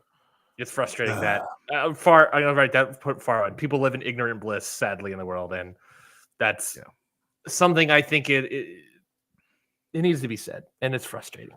It's frustrating to watch. I hope there's something positive out of all this, but we'll see. Let's just move on. Let's get through the show. Yeah. AEW TBS title match. Julia Hart defeats Abaddon. Of course, this was a house rules match as well, which I always forget with these. Fighting was allowed. Yeah, I always forget that there's house rules matches here. But it turns out, as Justin Roberts said, biting is allowed, and I was like, huh? What? It was super funny because like in 2 of the 3 matches after, biting happened. And it was allowed. it seemingly was fine. I'm sure the ref was upset about it, but it wasn't disqualification. I just found it so funny. It's like, oh yeah, biting's allowed in this match, and then they just did it later. I was like, oh, that was a pretty stupid rule, huh? I bet on. In kayfabe, like they made a bad choice. Yeah, I would have loved. What I needed from Abaddon here was to bite Julia Hart in like the forehead, and then Julia Hart blades. That's what I needed. That's what I needed to be like. Oh, the biting was so bad that it actively caused a lot of blood. That's what I did not enjoy this match. Like I need this idea of Abaddon taking a chunk of skin. You want full Shayna Baszler type stuff? Yeah, baby. I need the vampire. This match was not good, unfortunately. No, I wanted it to be better. It was really bad. For me, the only thing that was worse was the Battle Royal, which again, worst Battle Royal I've probably ever seen. Mm-hmm. I think, to be fair to Julia Hart and Abaddon, coming off the previous match, it's tough. The crowd is now out of wrestling mindset, so they're in a tough spot. To be fair, Julia Hart hit her moonsault like Charlotte Flair does, and which I don't know why that happened, because like she got more air on this one than she's ever gotten, and then she landed on her feet, and I was like, "What? Why?" Yeah. So that sucked too. The finish was bad. I like Julia Hart. I really do. Like, I know. I'm rooting for her, and I think she's going to be good. She's still like what, 21, 22, and I'm not here saying like, oh, it's over. No, she's over. She gets her gimmick. Her presentation's great. Yeah, she's for where she's at. She's great, and I think she's someone that needs someone to help lead them in matches, and Abaddon, is not that person. This was not a pay-per-view match. I thought with Thunder Rosa coming back, that would have made probably more sense, but that's maybe a little bit more long-term. Yeah. Which, by the way, Thunder Rosa looked great in her return, which I'm very happy she's back. It's just a miss, but what can you do? Let's move on to the next match. AEW TNT title, no disqualification match. Adam Copeland defeats Christian Cage to win the TNT title up until Killswitch comes out with his contract that he won in the Battle Royal earlier in the night, which we really talk about. So we're going to talk about it definitely here. He apparently his contract as an anytime, anywhere clause is basically a Money in the Bank-esque contract where literally he can cash it in, let's say, anytime, anywhere. But instead of cashing it in himself, Christian Cage comes out, stops him, and forces Killswitch to give it to him. Christian Cage then cashes it in again, I guess, for the TNT title and defeats Adam Copeland. So Adam Copeland holds the belt for maybe less than a minute. And that's his whole thing. That's his whole thing. What did you think about this whole event? I think we have to separate maybe the match from the contract stuff, but I guess we'll start the match. Match is pretty good. Two veterans going out there and bringing the vibes up. Yes, getting the crowd back into the show. Overall, I think Edge has done a pretty good job since coming over, right? Yeah. Like, if you don't look at him as like this guy that's supposed to be like a big ratings mover or something, which he's not, and you just look at him as a wrestler who's doing his job quite well, I think he's been doing pretty good. And so far his matches have been pretty good, and this was right there with it. I think there's some people that might actually like this match as their favorite of the night. I am not that person. But him and Christian, they know what they're doing, right? Yep. They've been here before, and I think they just work so well together. I think Christian continues to be great. Christian just took a lot of abuse in this match, which was fitting, and he ultimately lost, and you could feel how you want about the post-match stuff, but the match definitely the match hit about where my highest expectations were, truthfully, which I didn't think this was going to be like the match of the night by any means, but it was entertaining, and that's what this show needed, was entertaining. Yeah, especially at this moment. The crowd really needed to turn around, and I think I saw someone mention that Adam Copeland has reached the Sting portion of his career, where he's going out there jumping off of doing these crazy stuff, doing fire table, not bumps, but moves, I guess. Which, God, if that landed better, that fire table spot, that would have been chef's kiss right there. But sadly, it wasn't quite there. That's fine. It is what it is. He probably took a worse bump, truthfully. Probably, like right on the landed like on his neck. Table. Yeah, on the edge, and then like landed on his head. Yeah. But I do like that he brought back the McFoley look. I'm just happy him and Christian didn't do the spear through the table. It worked because it worked as a solid tease of that spear spot. Yeah. That it really nailed it, of like, bringing up and acknowledging this sort of idea. It's like, we're gonna have it. We walked through it. We walked through the chairs, we walked through the ladders, we walked through the tables. Shout out Everything Pro Wrestling on Twitter or X or whatever. But we walked through their entire career together. We walked through the highlights. And even then, like, we walked through the highlights to get to the Money in the Bank-esque contract clause here, the anytime, anywhere contracts. That still plays into their history. Yeah. Not even their history, but their individual careers. Lest we forget, Edge, first ever Money in the Bank winner, and cashing it in to win the world title. I did like that part, actually. And if I'm not mistaken, didn't Christian Cage do the same thing? What? Cash in a Money in the Bank to win the world title? Wasn't he a Money in the Bank guy at one point? No, he never won the Money in the Bank. Okay. He did win a ladder match to win the world title. No, he never did win it. I swear he did. Doesn't matter. The idea remains the same of Adam Copeland is doing his storyline, his moment of this Money in the Bank thing. And then having it happen to him is a very fun, ultimate opportunist idea here for Adam Copeland. The match itself, I thought, was really great. I thought the execution of that Money in the Bank contract clause was fantastic. I really enjoyed it. I love the idea of him coming out, Kill Switch coming out, and Christian be like, no, give that to me, and him doing it and win the title immediately. I really enjoyed that. I'm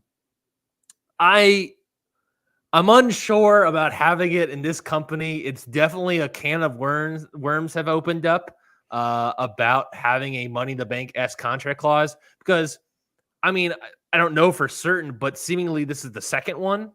The first one being the one that the Young Bucks won at Wrestle Dream that they then lost to Jericho and Omega. So seemingly this is the second one, and seemingly Jericho and Omega have their own contract clause, which maybe now it's Jericho and Guevara have it. I don't know what's happening with it. Either way, having that is a big story moment that you can bring into your company, that they have AEW has now brought into the company, that comes with baggage a lot of times. How you handle it is very interesting, and seemingly having it in the tag team division as well means that they have expanded it from just singles wrestlers to potentially world titles, mid-card titles, obviously here. Well, that's my thing. That's my thing. I'm hoping it just stays to like the mid-card belts if we're gonna have this be a thing. And it was just a battle royal, so there's no like sign of it making it annual necessarily. Sure. Which is good. If you keep it to the mid-card belts and leave the world titles out of it, I'm okay. Like, I can live with it. But that's kind of the way I look at it. Like, don't make it for every title. Like, don't just do it when you feel like it for storyline purposes. Yeah. Even though I think WWE wish they could. Truthfully, the one sometimes every year comes around. But that's my kind of take on it. I don't want this to become bigger. I think it's fine for. Yeah. I'm just nervous because seemingly there are already two of them, or seemingly there have already been two of these. I'm guessing the tag one just doesn't work that way. So yeah, the contract, the stipulation, whatever on that match was winner gets a title match anytime. It doesn't say anytime, anywhere, but anytime. I feel like it can happen anywhere. Yeah, it can't happen anywhere. It has to happen somewhere specifically. Probably in a ring. One would have to presume. To me, it feels spiritually the same. It's just a matter of what ultimately happens with it. It was well used here. Yeah, and that's the thing. It was well executed here. I'll give them a pass for this first one. We'll see how it does. If it creeps into the world title scene, I agree with you. I think that'll be. I don't know if I would quite enjoy that, but it also, it's weird that they introduced that idea like a day or two after Tony Khan's like, you know what? I think we're going to go more into. I've run this experiment. I've looked at the numbers. We're going to do more not sports entertainment, but more pro wrestling based stories or whatever, more sports based storytelling. And then it's like, here's a way to win a title immediately without any sort of rankings or anything. Just winning a battle royal, I guess. I've always been a fan of Money in the Bank, like the briefcase. Yeah. In the way WWE did it. If you're doing it more sporadically though, like this, I think that's like there's a perfect medium to the Money in the Bank, right? And we've never had it because we went annual with it. But if it's fitting for storyline, it can work. I just don't need it to be higher than this, because then you're literally blatantly taking the Money in the Bank at that point. Sure. Which I don't think they want to do. So yeah. Let's move on to the next match, which was the Continental Classic final match with all three titles on the long line: Ring of Honor World Title, New Japan Strong Openweight Title, and the new. I loved how they showed the belt before the match with the graphic. I was like, oh, all right. Yeah, because also they only showed that one too, right? They only showed the Continental Classic title, or not Continental tells Classic. Me all I need to know about the other two belts, but yeah. This match, of course, Eddie Kingston, winner of the Blue League, facing Jon Moxley, winner of the Gold League, and it was in fact Eddie Kingston getting the win in 17 minutes and 16 seconds, following sort of a knockout blow from, I believe it was, if I recall correctly, a spinning back fist from Moxley from Kingston to Moxley, allowing Kingston to get the win. What do you think about this match, Scotty? Oh, I thought it was a great match. They went a little more like combat, like MMA type, which was weird. It was more technical than I fully expected. Yeah. Or I should say technical, and then it turned into a full-on strike fest at one point. But I'll appreciate that too. Which is where I needed it to go. They didn't like. They don't have a blood feud, so I didn't expect like their first match way back. But it was really good. It was a really good way to end this tournament. And this is my chance to give my awards to the tournament. One, you got to keep it going, obviously, which Tony Khan said they will, as you should. It was a ratings draw. And God damn it, it entertained me. That's what matters the most. Two, Bryan Danielson for me walked away with MVP like 3 matches ago. But he really solidified it with the Eddie match, which I thought was just fantastic. And I hope next year they keep it the same size, but they kind of get the same form of guys. So like you got your higher tier guys, so like 5 or 6 of them. Mm-hmm. And then the other 6 are either the Brody Kings that you elevate, the young star like Daniel Garcia that you elevate, a Mark Briscoe that's a fan favorite. And then, of course, you have to have someone like Lethal who's going to take all the losses, especially if you're going to have so many top guys. But hopefully that's a little bit more exciting next year. And I think it's the perfect build for this. Mm-hmm. And I'd like to see some different wrestlers in it next year too, for sure. But it was an absolute success. I loved it. Danielson had one of the best tournament runs I've ever seen in pro wrestling. Like he went 6 for 6 for me in great matches. I told you, I said on the show earlier, he's my wrestler of the year now because of this tournament.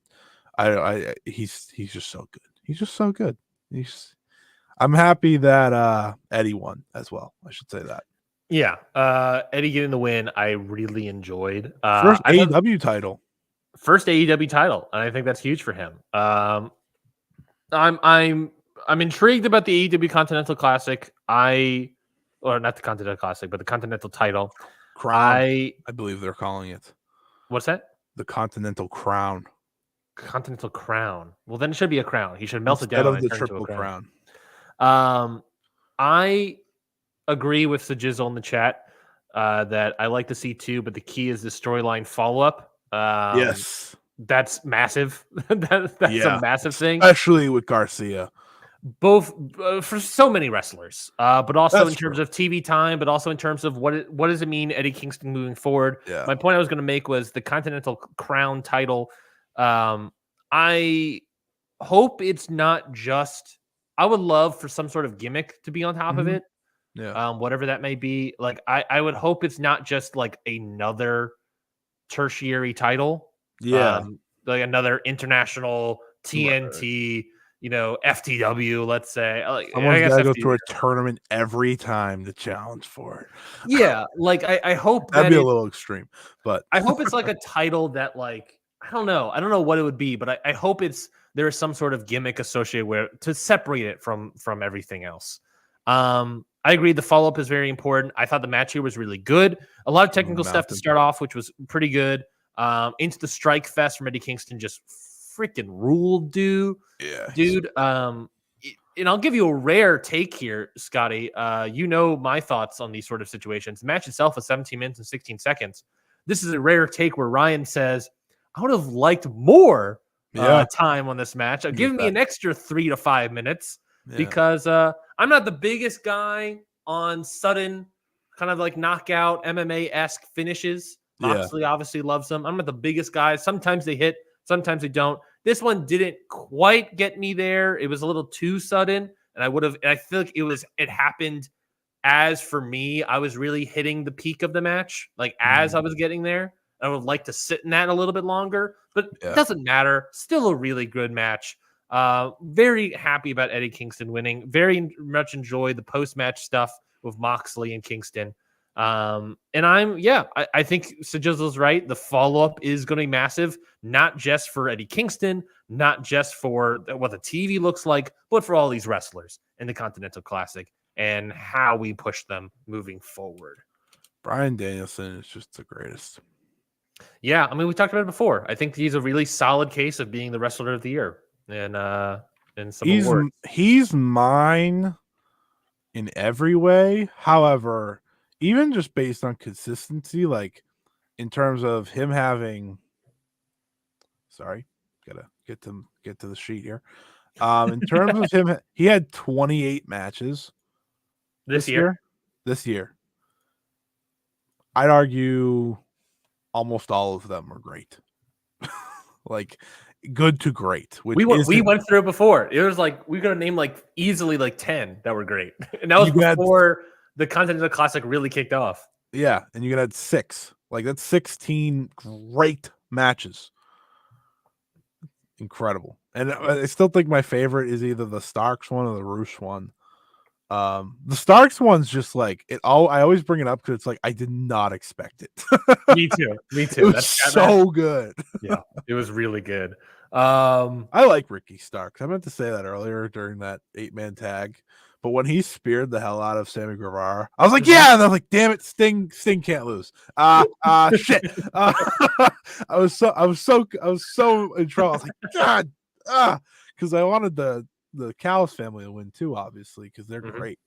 Those 4 were great. I just want to give credit to them now that I'm thinking of it. Starks, Big Bill, Hobbs, and Takeshita. You know, we're talking about how people in the Continental Classic need to continue having story. You want to talk about people that need like direction. It's all 4 of those guys as well.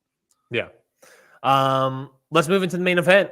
Big time main event here. AEW World Title match on the line. Samoa Joe in a shock win here. Picks up the AEW World Title by knocking out cold MJF in the middle of that ring. Of course, the real world champion. Of course, we get to the post match in a moment. But Scotty, it sounds like you've already taken the floor, so I guess just continue on the floor about your thoughts on the main event. You know how Samoa Joe got up and did like this? I also got up and did that when he won. I just stood there like that, and my friend's like, what is wrong with you? It's like, the real is the champion. Samoa Joe's the champion. I don't care about anything else. I was like, I don't care that the devil thing's about to happen. I don't care that MJF's probably like absolutely battered and, you know, probably has to take time off, which they said he is.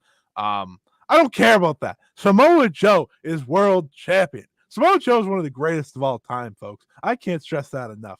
I am still blown away that he's not on the Observer Hall of Fame, considering how great he is. Damn it, TNA. But man, the greatest. And if he's the guy that Swerve Strickland's beating, I'm all for it, baby. I'm all for it. The big guns. You goddamn right. I'm so happy. That Samoa Joe's champion. Yeah. It was like just something was lifted from AEW. And Samoa Joe this time last year won the TNT title and had that great little run and had that great feud with Darby Allin. Give me that again. Yeah. Give me that again for this world title. It doesn't have to be long. I'd like a couple months though. But it doesn't have to be long. It just gotta be effective. I'm fully okay if he loses at like Revolution or something. Yeah, 100%. Matches. I'd have Swerve beat him. I'm not waiting anymore. Like, listen, folks. I think there was absolutely a plan for it to be MJF and Ospreay probably at All In, you know, based off of who's their biggest star and who's England's biggest star. Just felt natural. But we're pivoting to Swerve versus Will Ospreay now. We're pivoting to Swerve versus Will Ospreay. If you hold it that long, I'll take Samoa Joe, Will Ospreay too. I mean, oh hell yeah! I just don't expect Samoa Joe. But I love Samoa Joe. He's one of my favorite wrestlers of all time. Yeah. And I'm very excited. Like that was the one thing I took out of the show. I was like, Eddie Kingston won a title, and Samoa Joe is the world champion. Even if I didn't love this pay-per-view, I love that, and that makes me excited. Yeah, I thought this match was good. I talked about it before about I'm not a huge thing on like sort of knockout sudden finishes, and I thought that the second one, he was going to be out.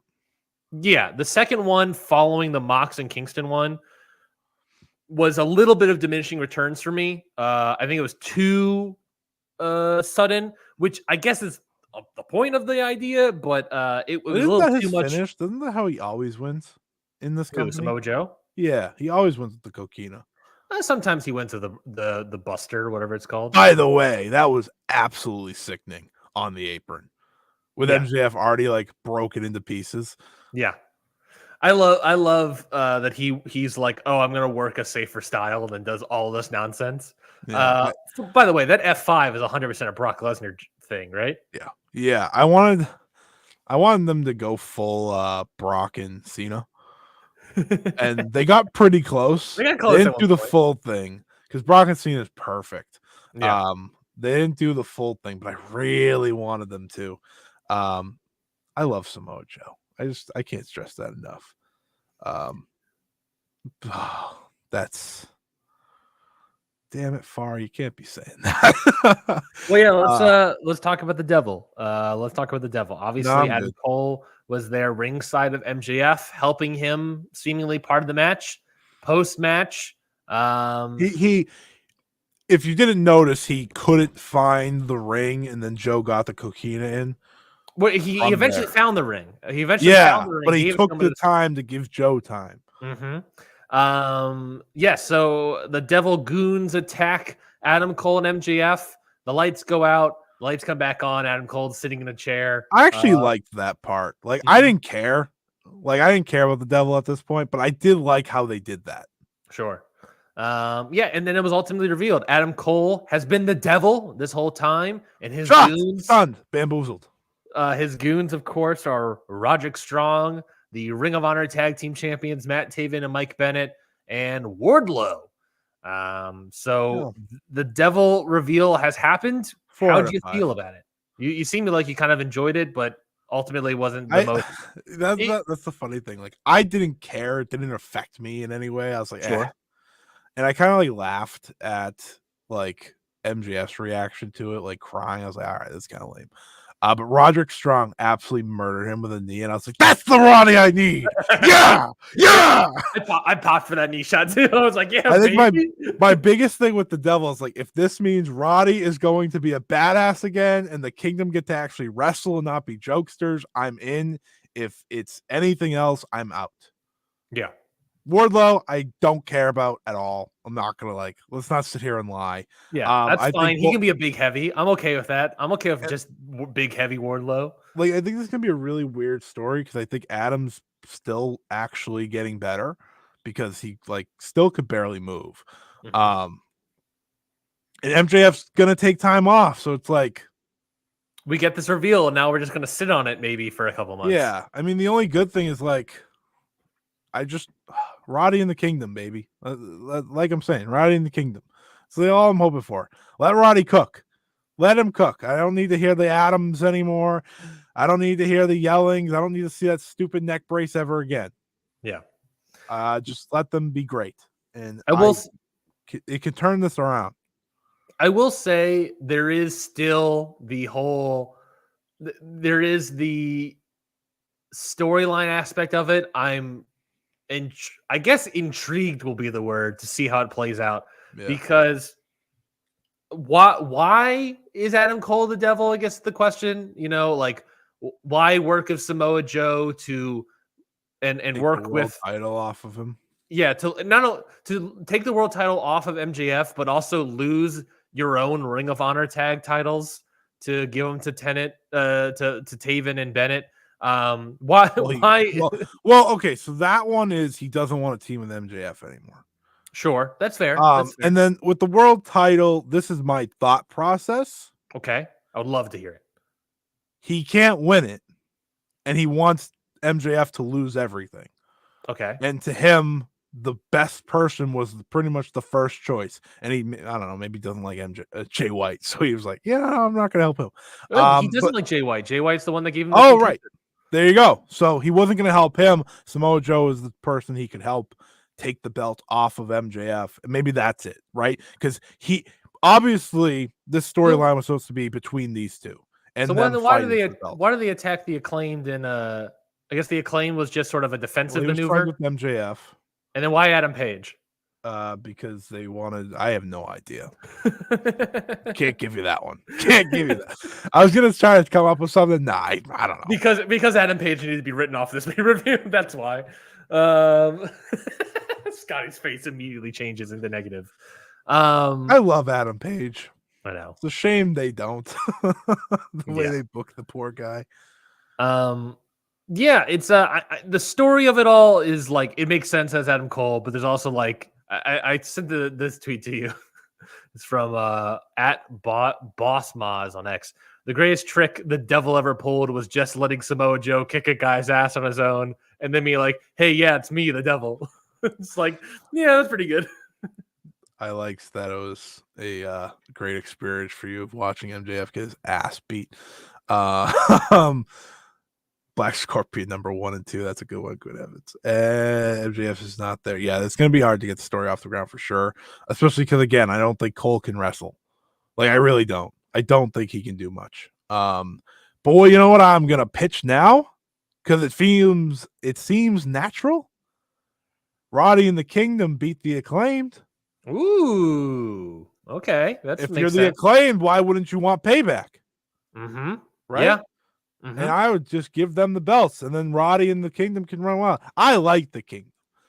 I watched that Kingdom Briscoes match from the last Sinclair Ring of Honor show, and I'll never forget it. That was a party. That was a hoot. And that forever will make me a fan of the Kingdom. And I thought they were actually great at Impact when they were there. But I hope that they get some shine. I hope Roddy gets the needed shine. And I hope full sales ahead of for them. Again, I don't care about Wardlow. Wardlow's best as a background heavy. Yeah. I completely agree with that. Yeah, I mean, we'll see how it goes this next couple months. You know, if they're not going to loosen the focus on that and focus on something else, we'll see how it certainly goes. If this is a good question. Mm-hmm. How did Adam Cole know last month that MJF was going to come out and save him from Jay White? So would the thought be that he thought that was a chance to lose the world title? Maybe for MJF. I don't know. It doesn't sound right or good, but I was just trying to help. I was trying to answer your question. I don't have a good answer for that. You make a good point. Most of this storyline hasn't made sense. Let's be honest. Yeah, and I think the storyline has actively changed probably at some point. Yeah. I don't know exactly where because the injury happened like kind of as the storyline was starting. With Adam Cole, so I don't know exactly where. Changed immediately, I'm sure. Yeah, I know. I'm pretty sure the storyline probably changed, but it's just a matter where. But yeah, what matters? Samoa Joe is world champion. That's true. That's World's End. We've been going for 2 hours and we talked about nothing else, Scotty. What are we doing? How are we going to get into this? We got a billion other shows to talk about. We can do some speed rounds, huh? Okay, I'm okay going a little longer if you're okay with it. Yeah, let's just not do 3 hours. Okay, great. Then do you want to do some speed contract news stuff? We already talked about some of this, right? Yeah. Okay. Well, you can't do it. We have a button for that. Well, I'm not pressing it. So, big one here was the report was that Mercedes Moné is no longer in talks with WWE. Talks between the two sides have reportedly fallen through, according to Fightful Select. WB sources told Fightful on Friday night that the two sides, quote, were no longer in negotiations regarding a return. The back and forth talks between the two, while friendly, ultimately failed to progress, and it was WWE's side that walked as a result of the stalemate. So whatever was happening, WWE was the one that walked away from Mercedes Moné. Let the record show. So obviously, we talked about it, that it seems like AEW is the most inbound likely place for Moné to show up. But what do you think about that sort of news about WWE and Moné not figuring out a contract? Well, you know, this company's never been smart when it comes to Mercedes Moné, ever. Mm-hmm. Literally ever. She was a bigger draw than Roman Reigns. I'm gonna keep bringing that up until I can't no longer. She was a bigger draw, and she should have always been one of, if not the faces of this company, not the division, the company. And they never value her like they should, truthfully. She should be making the most, if not as much as Becky or whatever. Like, I know actually Becky's free agency came up, but I know Charlotte Flair signed for what, like $6 million or something? Something crazy. Yeah, Mercedes should be making more. Mercedes is in her prime. Mercedes is great. And hopefully she got the bag elsewhere. Wink, wink, nudge, nudge. We got some budget lines free. yeah, it helps when CM Punk's contract frees up in one company, right? Mm-hmm. So I'm just, I didn't want her to go back to WWE.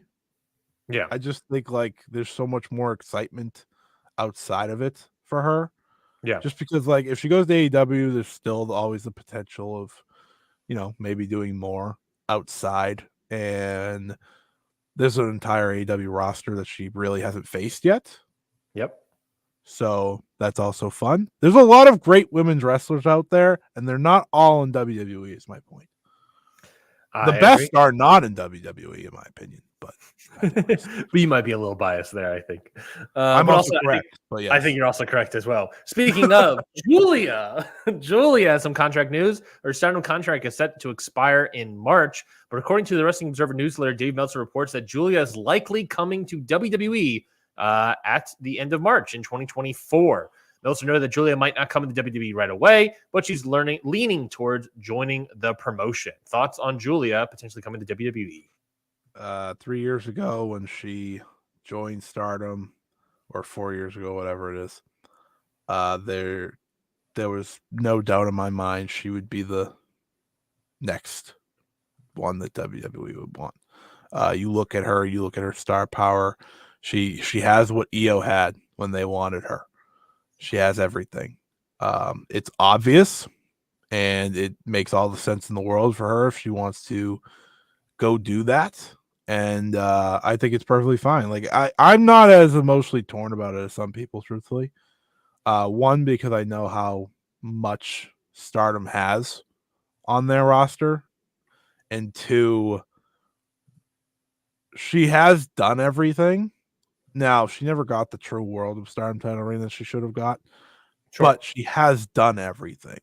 And at that point, I get it. So if that's the case, is what it is. I just wish, I hope she does the best. And my guess is she makes it past March, does the big All-Star Grand Queendom show, and that will be her farewell. I think that's what will probably happen. If she does sign with WWE, which I've expected for the most part.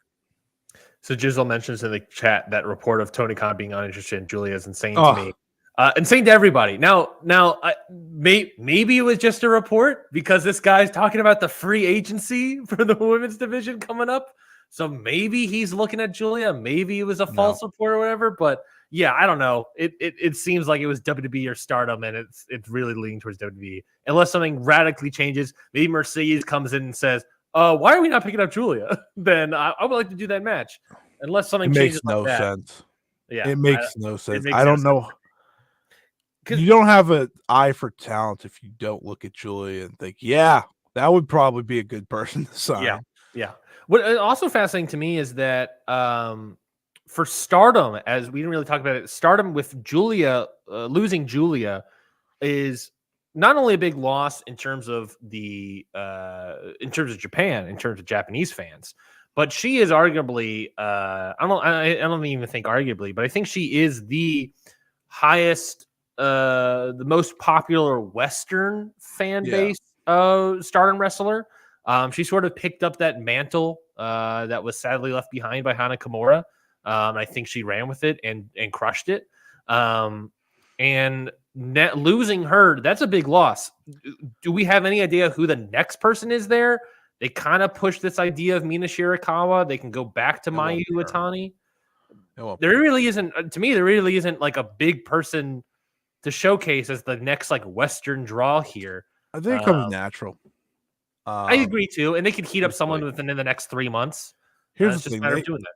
they have a loaded roster with or without Julia, and that's Mhm. why that's why I've been someone that's like, okay, like she frees up a spot that has taken up a lot of time in this company for a couple of years. Not that I'm complaining; she should have.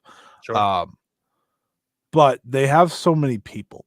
They have so many people that I think have the potential to be great.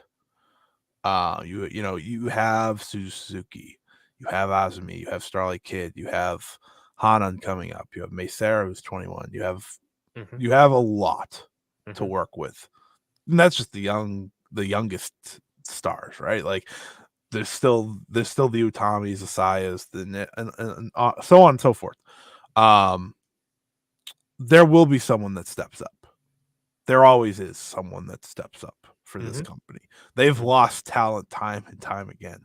They lost Io Shirai and Kyrie within a year span. Yeah.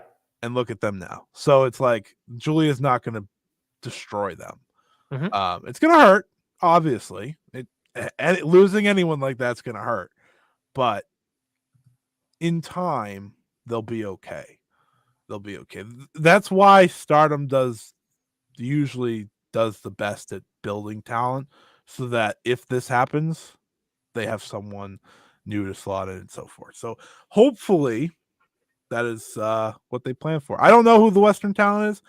Starlight Kid was the first person that came to mind just because of the mask and her popularity in Japan.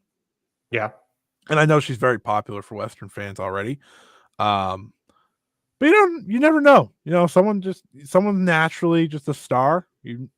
And you get a chance, and we'll see. I think Starlight Kid's a good potential person there. If they want, I mean, multiple people would be great. Suzu's also one for sure. Mm-hmm, mm-hmm. For sure. Speaking about more women's wrestling signings, WWE re-signed a couple members of their roster. They re-signed, obviously, we already talked about last week with Charlotte Flair. They re-signed Bayley to a new contract, to a multi-year contract, and they also re-signed Zelina Vega to a new multi-year contract. How do you feel about Bayley and Zelina Vega re-signing with WWE? Sure. I mean, you have to re-sign Bayley. I feel like she's very important to them. Yeah, she's important to them. Sure, she isn't able to go like the way she once was, which is, when you have your knee blowout. Yeah. I get it. Zelina Vega is an interesting one to sign to multi-years, and then you hear the Andrade news, and you're like, oh, okay, I see why. Yeah, like she's like pretty good in the ring. Like anytime she's had a match, she does pretty good, except for when she got destroyed by Rhea Ripley. Like and I think her best, I know, maybe people don't want to see it, but her and Andrade was such a good duo. It was so good. And I would have no problem seeing them just run that back, truthfully, because LWO is pretty much done. With Santos making his own legato again. Yep. So I would just go that direction. I think her and Andrade run it back. Put them No on problem. Raw, so you separate them from LWO. Yep. So you don't have to have that conversation, Yeah, and then have them face Gunther, and then we're all there. And then Zelina Vega does her little head scissors thing on like Kaiser or something on the outside. Anyways, bingo. WWE has also been re-signing people. Sort of a mixed reporting on this, but is allegedly reported that Cody Rhodes re-signed sort of an extended contract for his contract in WWE in October, according to Dave Meltzer. Fightful sort of says that they can't officially confirm this, but it looks like it's heading that direction. Or at the very least, it was given to him. So this is just an extension to his contract. So he's going to be seemingly either hasn't signed it or he's staying in WWE for even longer. What do you feel about Cody Rhodes possibly signing an extension, I should say, to WWE? Re-signing your biggest star is probably a good idea. That is my take on it. I think it's a fair take. He is their top star. He is their ace, essentially. He is hopefully about to be their world champion. Mm-hmm. It had to happen, but man, the scenes if he returned to AEW. I was gonna say is that I'm fascinated that he didn't want to run out the clock, and then work both sides again, and potentially return to AEW. I'm kind of shocked by that. Title. He does not care. I wonder if the conversation of whether or not I'm re-signing extension comes with, I'll do that if I win the world title. Right, like I'm gonna finish the story, right? I'm not gonna get mocked for an entire year again, right? Unless he doesn't finish the story and we're extending the contract so he has more time at the end to be eventually win the world title or something. Yeah, I don't. He's still so popular. Like, even if it wasn't about Cody and finishing the story, like just his popularity should get him the world title. Mm-hmm. And I think he will, so it's okay. Along with Andrade, there was several other people that departed AEW. It was officially announced that Shawn Spears announced his AEW departure. Thoughts on Shawn Spears leaving AEW? At least I know who's coming in at 10. Do you think WWE is going to pick up Shawn Spears, 42-year-old Shawn Spears? No, but they could just for the one appearance. They've done that before, right? With people, they've had people just come in, like Carlito, like before when he did the Royal Rumble. He came in for one thing and then he disappeared. And Shawn Spears has Ty Dillinger and his 10 shtick fits. I will only accept it. I will only accept if Shawn Spears come back in WWE if he's able to keep that really dope theme song he had. That was that was weirdly too good for Shawn Spears. He's gonna be in TNA. Yeah, I think that would be a good spot for him, honestly. Yeah. Who the hell is the TNA big? Whatever. It's a Canadian company too. Let's get all the Canadians together. They have that big signing, remember? AK Dolph Ziggler. My apology. My mistake. You're correct. That life-changing, world-changing signing. I also agree with Jizzle that I think it's a good chance. Shawn Spears has player coach NXT energy. Good point. That's also probably true. Other news, not really a sign news, but maybe it will become one. The Grizzled Young Veterans coming into TNA Wrestling. They will debut for the promotion at Hard to Kill. Obviously, like I said, not formally announced as a signing, but hey, maybe it is one, or maybe it will lead to one. We'll find out. But what do you think about the Grizzled Young Veterans coming into TNA? Well, considering how excited I was about them being free agents, I have not been as excited since they've become them. I don't know. There's not as much excitement for me at the moment. However, they could be saving their best for the new year, and maybe their best involves TNA. I have no idea how to feel about TNA yet. I'm not gonna lie to you, but they're making a lot of moves, and I respect that. That's what they should be doing, and hopefully, the Grizzled Young Veterans go against like ABC or something, or the Motor City Machine Guns, or something that interests me, because those are the two I would pick. It will probably be ABC, because if I'm not mistaken, Chris Sabin's in a triple threat with Kushida and Vikingo. All right, they're on Hard to Kill, right? They said. Yep. Is ABC in a match? I don't believe so yet. Them and ABC would be great. I fully agree. We have some events to review and preview, but we can run through them fairly quickly because I don't think we have a lot of major thoughts about everything. But speaking about New Year, let's talk about Noah real quickly. This might be may or may not be the last time we talk about Noah for a while. Maybe we'll talk for next week, probably. Yeah, but let's talk about next week. Of course, Pro Wrestling Noah has their New Year event coming up January 2nd in 2024. This is a very interesting show. I'll go run through the card real quickly for you, Scotty, and we'll talk about it. Of course, the special thought per match. What's that? Do you want me to give a thought per match?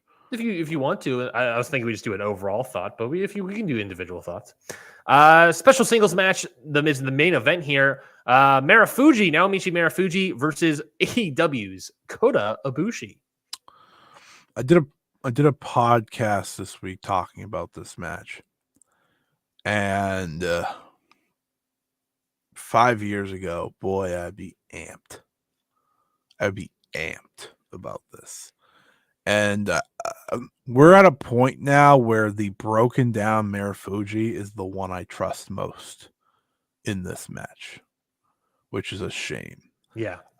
Kota Ibushi needs to change his style.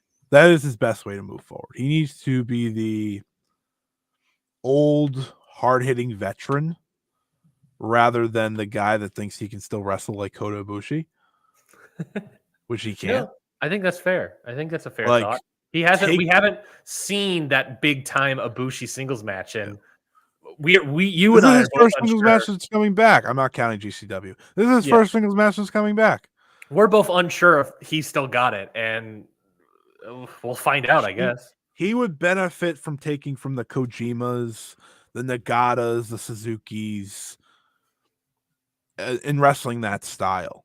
Hell, I think he could even I think he has the hard hitting ability. We know he does to match even. I don't say Ishii because people get mad at me for that, but like that type. Sure, you can't do the flying anymore, but be more of a never open weight guy now. Be that. I think that's his lane, and I hope that he figures that out eventually. But he's kind of big headed. So I don't think he will. But yeah, it should be definitely will be a match. Give me a % chance. Will we see a Phoenix Splash from Kota Ibushi? 0% chance. Ooh, you heard it here, folks. GHC heavyweight title match: Kano versus Manabu Soya. This should be great. Yeah, I'm into it. I'm into it. Soya's had a great year to get to this point. And Kano is, him. This is kind of his thing, right? He delivers in these spots. He delivered last year against Kaito Kiyomiya. I expect him to deliver now with Manabu Soya. He should absolutely, undoubtedly win this match. I feel like that shouldn't be a thing I have to say, but this is Noah, so you never know. But yeah, this should be great. This should, based off of what's on the show, I'm going to say best match or second best match of the night. That's totally plausible. Totally plausible. And it should be bombs of plenty. 6 versus 6 elimination match. Kind of also a weird preview for Wrestle Kingdom. Noah and New Japan versus House of Torture on one side. Kaito Kiyomiya, Shota Umino, Roe Oiwa, Daiki Inaba, Shuji Kondo, and Junta Miyawaki, taking on House of Torture, Evil, Ren Narita, Yujiro Takahashi, Sho, Yoshinobu Kanemaru, and Dick Togo. I'm here for it. Really? You're here for this one? Yeah. I'm kind of shocked. I like Kaito. I like Iwa. I like Shota. And I'm hopeful they'll be the last 3 remaining and trying to fight off House of Torture. Kaito gets eliminated first by Dick Togo. I think the match at Wrestle Kingdom is going to be far better. Sure. But I am intrigued by Ren in this heel character because I do actually think that if he can figure this out and actually, get to wrestle, which is, part of the scary part. If he can, this is probably his best role. Seeing the other 3 have established their roles, which you can listen to on our Wrestle Kingdom preview coming up this week with Chris Samsa. Coming up tomorrow, actually. Yeah, it's coming up tomorrow. Who knew? I didn't, clearly.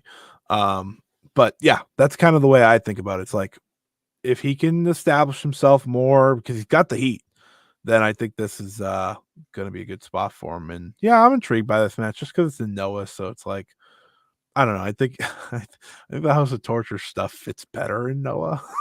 Yeah, maybe. Yeah, they're gonna feel like bigger stars too, which they are big stars. Evil's a big star, just based off of like how well House of Torture stuff does in Japan as opposed to Western audiences. So I'm looking forward to it enough. Yeah, it should be fine. It's elimination, it should be good. I'll blast through the rest of these maybe because we got some smaller ones. Sure. GHC Junior Heavyweight Title match: Daga versus Iita. A Wrestle Kingdom preview match: Zack Sabre Jr. and Roshinori Ogawa versus Hiroshi Tanahashi and Hayata. Takeshi Sugiura versus Yuruka Sasuke. Oh yeah, he's a former UFC fighter making his pro wrestling debut. I'm intrigued by that. I believe this is their debut, I guess. I don't know how to pronounce these names. This is Great Muto's daughter, Correcto. Oh, the Great Sakuya. The Great Sakuya and Nagisa Nozaki versus Miyuki Takase and Haruka Umasaki. Thank you very much. I'm very intrigued by that for many reasons. Yes. Do you think we'll get a full reveal of who it is, or do you think we'll just get the? Well, no, because yeah, we will, because we'll see like who it is under the face paint. Mm-hmm. I don't know. I'm just very intrigued. With special singles match, we got 2 special singles matches here. We have Go Shiozaki versus Satoshi Kojima. I did not know this match was on the card, and I'm here for it, baby. The real match. The real match I'm definitely here for is Masaki Amiya versus Tomohiro Ishii. Baby. That has the potential, and this might be overboard, to be better than like any match from the never mind. It's that. Let me rephrase. It has the potential to be the best match on this show. I think that's fair. I think it's fair. I think it's time. My worry is that it's too high up on the card, and Ishii will be like, it's just a normal match. I really need the bombs. Need to run into him. Yeah, that's what I really need. Off or something. 6-man tag team match debuted, named as an international sensation. Jake Lee, Jack Morris, Anthony Green of Good Looking Guys versus El Hijo del Deca Wagner Jr., Vinny Massaro, and Titus Alexander. This match is not good. GHC Junior Heavyweight Tag Team match, 3-way match, Dragon Bane and Alpha Wolf versus Yohei and Tadasuke versus Ninja Mac and Alejandro. Should be pretty beast. All my trust in the 2 brothers. And then we have 2 dark matches, which I don't care. Who cares about these? Yeah, honestly, I'm probably watching this entire show. Honestly, it's a good shit. Okay, let me rephrase. It's a pretty good show. It's probably the best lineup that Noah has put up in years, in months. A very long time. Yeah, it's a pretty good lineup, folks. It's a pretty good lineup. Pretty good. And of course, that is January 2nd on Wrestle Universe. Stardom Dream Queendom took place this past weekend as well. Taking out of Ryogoko Sumo, was it not Sumo Hall, right? Yeah. It was Sumo Hall, yes. Tokyo, Japan, attendance of 3,063 people in attendance. Scotty, you watched the whole show, I believe. I watched the last 5 of the show. You watch the whole show now on YouTube until January 2nd, everybody. Yeah, talk to us about the first half. I gotta go to the bathroom real quick, but talk to us about the first half of the show and what happened with the stream. Yeah, I'll get into it. That's hilarious that you. What do I have? It's automatic. It's automatic for the account, so it's actually great when you peace out though.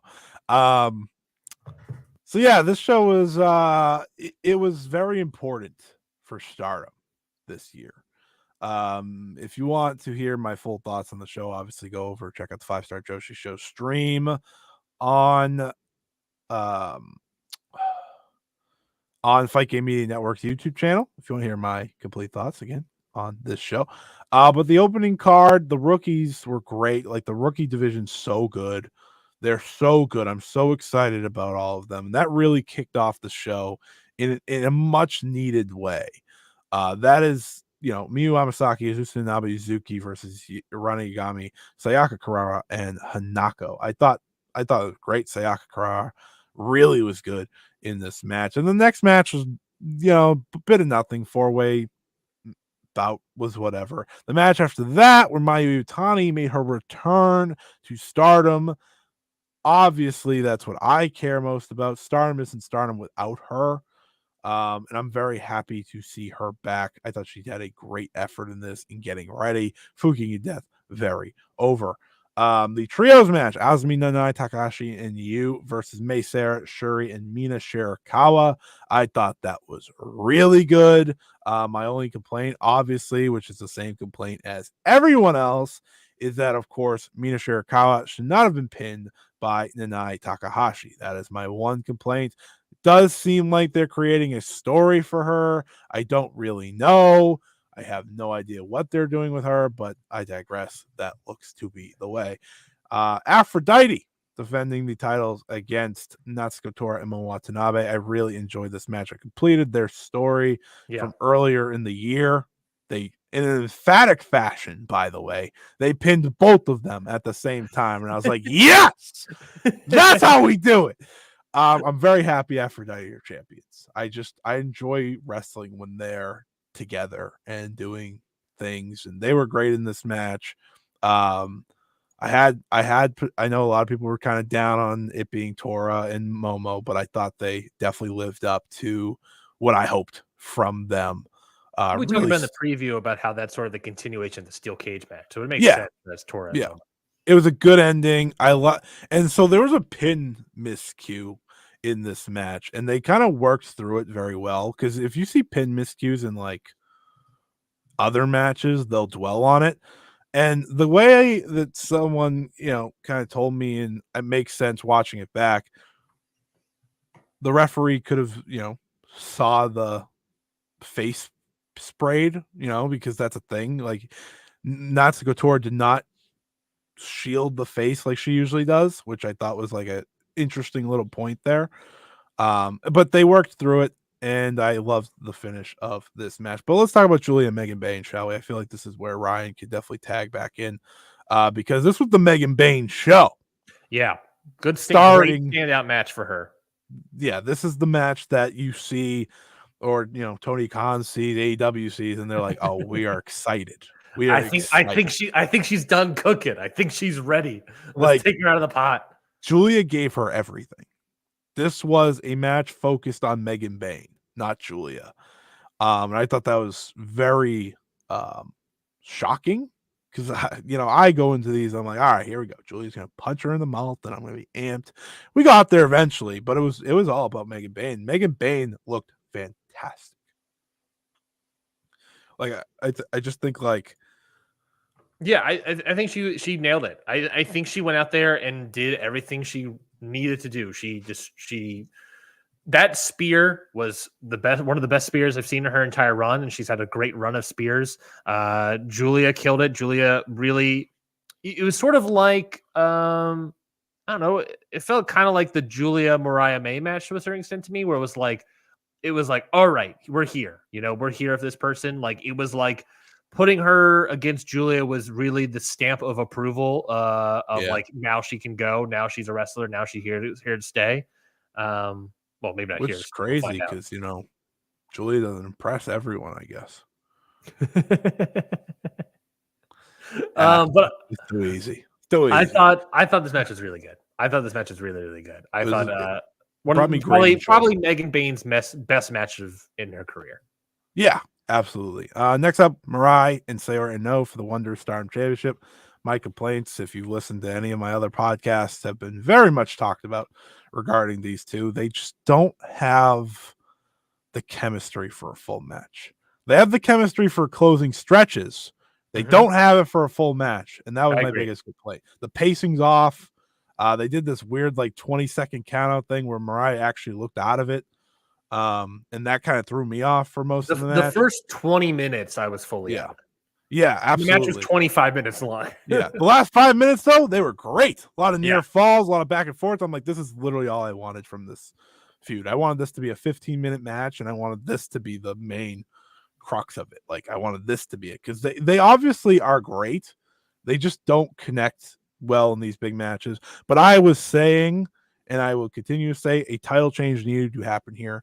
The Mirai reign just didn't work, and as someone that was is a fan of Mirai and wanted her to work, it just didn't. And I think Sayori does. I think they're putting Mirai too much in long matches.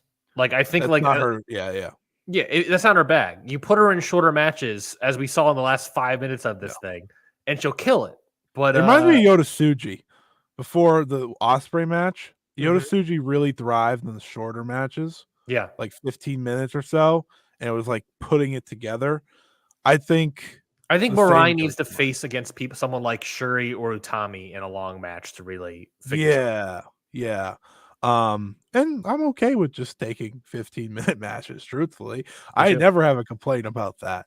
But I think that was my biggest thing. The ending was good though. Sayori winning, I'm a big fan of because is that a new move or is that does that name something? That insane straight jacket suplex? It was kind of like Tam suplex, but it was like a little bit different. It was very weird. It looked good though. I loved it. I thought it was great. I was watching her do. I was like, how the hell is she? Oh shit. Okay. I'm very happy she's champion. I like Sayori, but I'm very happy she's champion because I'm pretty sure it means Natsupoi's the next champion, and Natsupoi's the workhorse that we all need.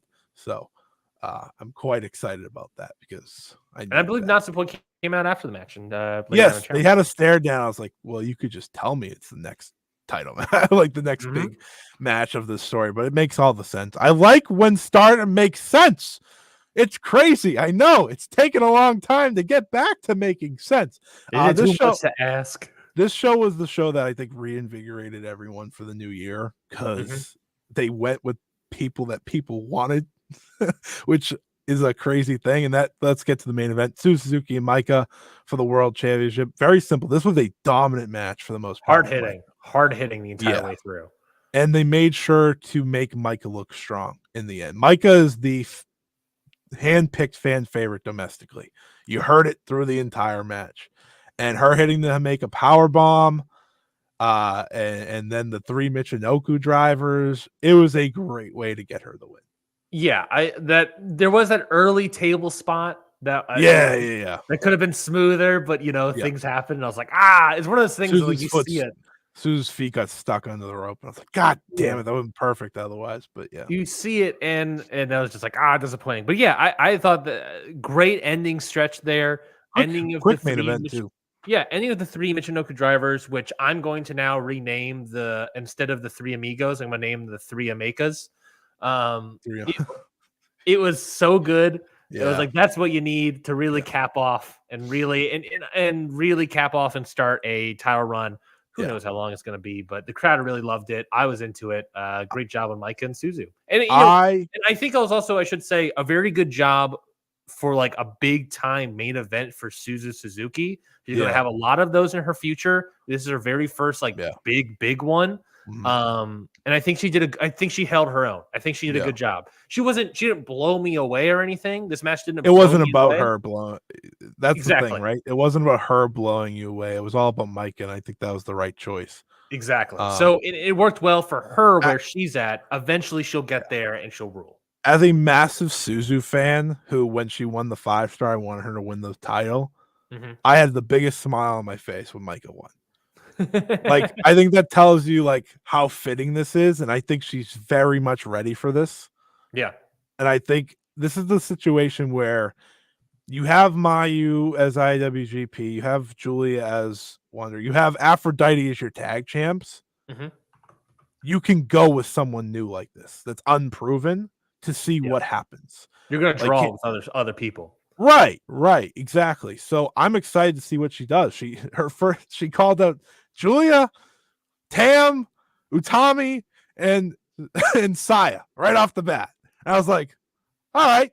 It also kind of caught out Mayu as well. Yeah, she wants all the New Japan belts. She pretty much said. I was like, all right, cool. I'm very excited for Stardom. I know like the WWE stuff popped up, and it's like, here's my like best case scenario if that does come to truth, and there's no rhyme or reason it does. We have no idea.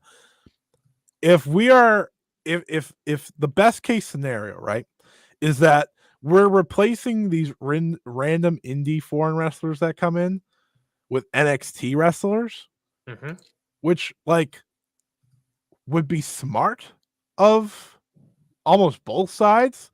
But I don't want the relationship to happen. I'm going to stress that first and foremost. It's smart on paper, but the fact that WWE won't do it. Exactly. They are never your friend. This is getting their tentacles in. It's rough. I feel okay. I do feel okay now that like a few days have gone by. They've done a few press conferences. Like they have I talked about it earlier with the rookies who I thought were great in the opening match. they have so much new coming that I'm like, I'm not really worried about something like catastrophic like that happening. Mm-hmm. Just because like they've invested so much time into new stars and Micah's the champion. It would be wrong. And maybe I'm being a silly goose here, but I feel pretty decent about where things are. I feel good about where things are overall right now, I for think sure. we'll talk about it more in the sort of year-end review, look forward for 2024 podcast. But yeah, I think it's a good first step to something Absolutely. better. Yeah. And it's just about the follow-up. They have the right champions in place. Let's talk about some of that follow-up here. They got 2 shows coming up. The Stardom New Year Stars show on January 3rd and the Ideon Stardom Gate in January 4th. That's the same day right before Tokyo Dome Wrestle Kingdom. I would argue that first show is a sign of great things because of what they put on it. Yeah, so that first show, New Year's Stars, is pretty much a 2 tournaments where we have the Triangle Derby taking place and the Rookie of Stardom tournament. The Rookie of Stardom is holding between Yuzuki for Rana Yagami, Hanako, and Sayaka. Have you seen Rana yet?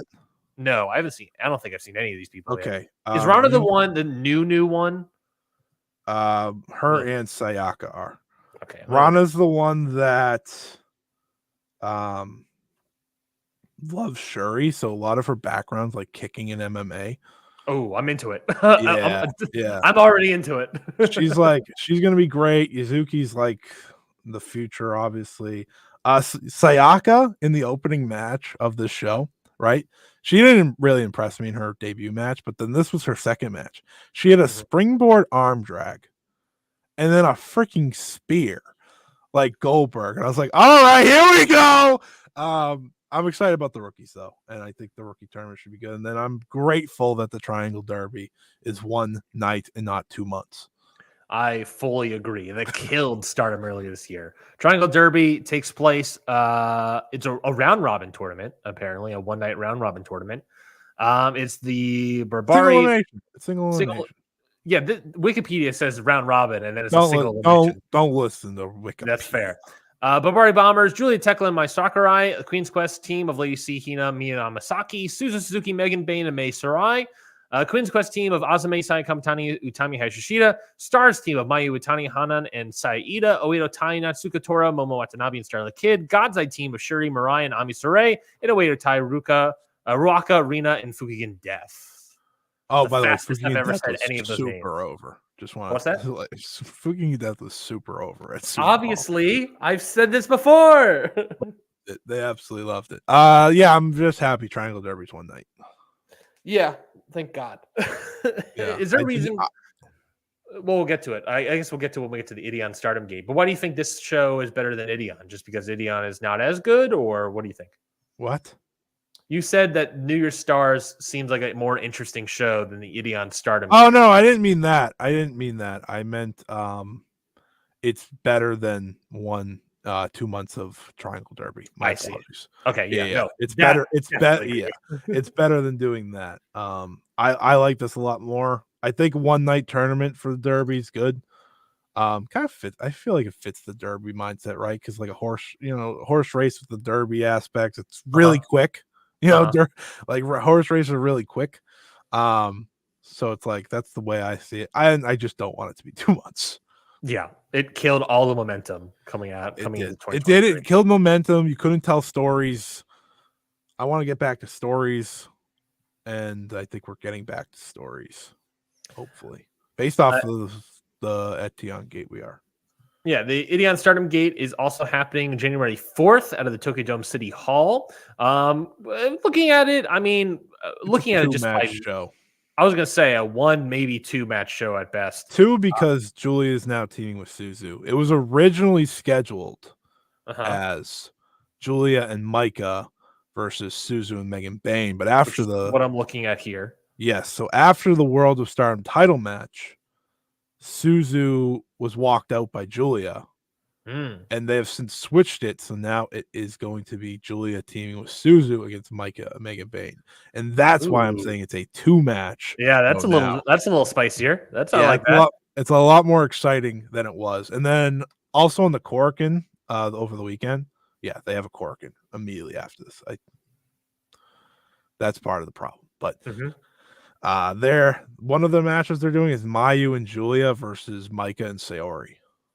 So yeah, the top champs. So that's cool too. I think the Stardom fan base is the only fan base that wants less shows. Less shows all at once. Sure. Right? But no other fan base in wrestling, I think, than Stardom fans being like, we need less shows, guys. Come on. Here's the thing. You shouldn't run Sumo Hall, the Yokohama Budokan, Tokyo Dome City Hall, and then Korakuen in a week and a half span because they're all in the same area. Yeah, especially with the roster. If you could do this if your roster was even bigger. But yeah, exactly. You end up using every single person every single time. Exactly. That being said, Shuri and Mayu's happening. We celebrate. Yes. So the main event, like you said, IWGP Women's Title match, Mayu Iwatani versus Shuri. The tag team match you already spoke about, Julia and Suzuki versus Megan Bayne and Micah. And a crap ton of 6-woman and other tag matches that I don't think will get much light. The reason for it is because the show has to be quick. Yeah. I think they said it ends at 3:20 Japan time. So specific. Yeah. I think it's going to run for like very little time, like maybe 2 hours. So you want to give the main event the time. You want to give that second match time and the other matches. You want everyone to be on the card, I guess, because it's a big show and it's first time. It's the Tokyo Dome, City Hall. Close enough. Close enough. But yeah, it's fine. It's fine. Yeah, in theory, you're showcasing yourself to everyone that's coming into the Tokyo Dome to see Wrestle Kingdom. So even if it's the City Hall, maybe you can catch some new people, new eyes, and turn them into fans. Show's set for exactly 2 hours and 20 minutes. That is Jesus Christ, that is a fast show. Because they want to give time for people to get to Wrestle Kingdom. So it's like, all right, we got to do this. So that's why when I saw the card, I was like, well, you couldn't really stack it up because you need time. But 7 matches. We're going flying here. Yeah. Those undercard tags are gonna be.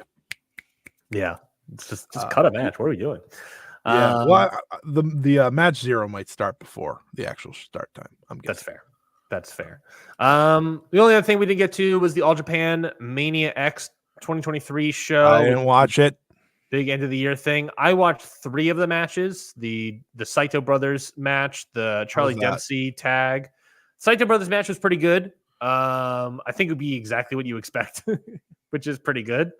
I enjoyed it. The Charlie Dempsey teaming up with Yuma Anzai against Leona. Leona's so bad. And Tatsumi Fujinami. It was fine. It was pretty good, I guess. So old. Yeah. And then I saw the Dan Tamura El Lindemann. That was pretty good. Yeah, that was really good. El Lindemann tried? Oh, El Lindemann tried. Dan Tamura ruled, baby. He's a beast. He did a great job. I'm going to guess this is a good thing. Thank you, Far. Nakajima and Kento match. Rah!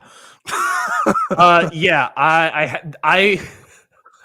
admit, I was watching some of the show on the screen as well while we were recording Ring Post Radio, because just in case we weren't to talk about it. And I was starting to watch the Kento Miyahara and Nakajima match, and about 5-7 minutes in, it was really kicking. It was like so good, and I was like, I can't watch this. I have to watch it by its own. This match looks like it rules. I can't watch it on no volume. Yeah, I heard. All I've read so far is Nakajima's back, and I was like, he left. well, because like I'll say he awoken. He's no longer. Yeah, he woke up. He woke up because in Noah he was like not fully invested. Yeah. Does it help to know that he shaved his head? I saw that. I was like, oh, he's killer mode again. That's how you know he's back. I do like his long hair, but it's fine. Currently, 7 votes on Cage Match. Not a lot, but 7. 9.38. Far, if you're watching, let me know what your rating is. I just hype me up. Hype me up as we wrap this show up. Yeah. Because I'm very excited about that. It's the most excited I've been for any match, in this like week span, actually, just because of the first one. I can't wait. I can't wait to watch that. We have to end the show so we can both watch this match. Yeah, I got a lot to watch. Yeah, I know. Today. Put that on the screen, baby. All right. I'll take it. That's pretty good. I would argue, yeah. What I was watching, by the way, Scotty, I liked more than the One Night Dream. I'm gonna guess. I obviously have no idea what actually happened. That future third match is gonna be balls to the walls. Damn right. I'm guessing, and I have no idea what happened. But assuming this match had a little more pickup to it, you're gonna like it better. What I saw had a lot of pickup, and that's why I was like, I can't watch this now. I have to save this. I have to save this for later. I could see this being one of those that you absolutely love if that's the case. And of course, I'm gonna strap in for whoever the winner is against Charlie Dempsey, baby. Oh yeah, Charlie Dempsey, NXT zone. Part of me hopes it was Nakajima just because he might kill him. We got a way to end the show here then. Imagine ending that relationship because Nakajima knocks him out. Knocks him out cold. I don't want him to knock him out, guys. I'm just thinking of possibilities here if he won. I don't know though, so hopefully he doesn't knock him out, but he's definitely gonna give a hell of a match if that's the case. That's it for this episode of Ring Post Radio. We appreciate you all for sticking around for us as we went long, as we recorded live. Of course, you can always listen back to the full episode wherever you get podcasts. Make sure you subscribe so you make sure you get it every single week. And make sure you definitely subscribe because tomorrow is our Wrestle Kingdom 18 preview. Sit down with Chris Samsa from the Sport of Pro Wrestling. A very great 2-hour episode covering all the best and worst, baby, going into Wrestle Kingdom 18. Also, plus we talked about the news regarding Tanahashi becoming the new president of New Japan. We talked about it with Chris Ace. So if you want those thoughts, then go check out that tomorrow. I believe it comes live at like 10 a.m. So make sure you subscribe, or you can also watch it on YouTube when it comes out 10 a.m. Thank you, Sajizzle. Great show. Thanks, guys. Of course. Love the Red Sox. Thank you. Oh, hold on. Hold on. That's my team. As a man that lives in Atlanta, I can't really fully go for the Braves because the Braves are a little problematic, but it's fine. Fantastic team though. A fantastic team. They're just a little they don't hold up in 2024. Scotty, plugs, match of the week, end the show out strong. Yeah. Plugs. 5-star Joshi Awards ballots now open. Go vote. Go vote now. We already have 167 ballots in. Thank you. We have 167 ballots in. You can vote for awards such as Rookie of the Year, International Wrestler of the Year, Breakout Star of the Year, Joshi Indies, TJPW MVP, Stardom MVP, Joshi Indie Promotion MVP, Show of the Year, Feud of the Year, Store of the Year, Tag Team of the Year, Match of the Year, and Wrestler of the Year. Go vote now, please, and thank you. How can people vote? Where can people vote? People can vote. Go to my Twitter. I just retweeted it. There is a Google form that is out and about. If you want me to send it to you, let me know. I can. I have it ready to go. I'm very intrigued by where we are so far. Like I said, 167 votes. And last time I checked, we still had ties in the biggest awards. Ties with 167 votes. So definitely go do that. We're trying to get to 200. I want a little bit more. Give me a little more juice. If you want Sari to be Wrestler of the Year, go vote for Sari. If you want Micah to be Wrestler of the Year, go vote for Micah, and so on and so forth. What else this week? Definitely go check out my 5-star Joshi Show review of Stardom Dream Kingdom in full. That was a very long review, but as long as this show actually today. So yeah. And my match of the week, Ryan. Yes. Since you so kindly asked. Of course. I have a little bit of time because we haven't recorded in a little bit, huh? Yeah, we got some matches in the chamber. Let's go with. I'm gonna be very uncreative, actually. No, you know what? I'm gonna pick the year-end climax main event from Stardom: Julia, Micah, and Mirai versus Su Suzuki, Sarino, and Megan Bayne. I watched that right before Dream Queendom, and it got me absolutely amped for those 3 matches, and I thought it was really good. Love a nice live corking. If it wasn't picking that, it would be Danielson and Eddie. But I didn't know if we kind of talked about that already, so I didn't say it. That's fine. That's fair. That's fair.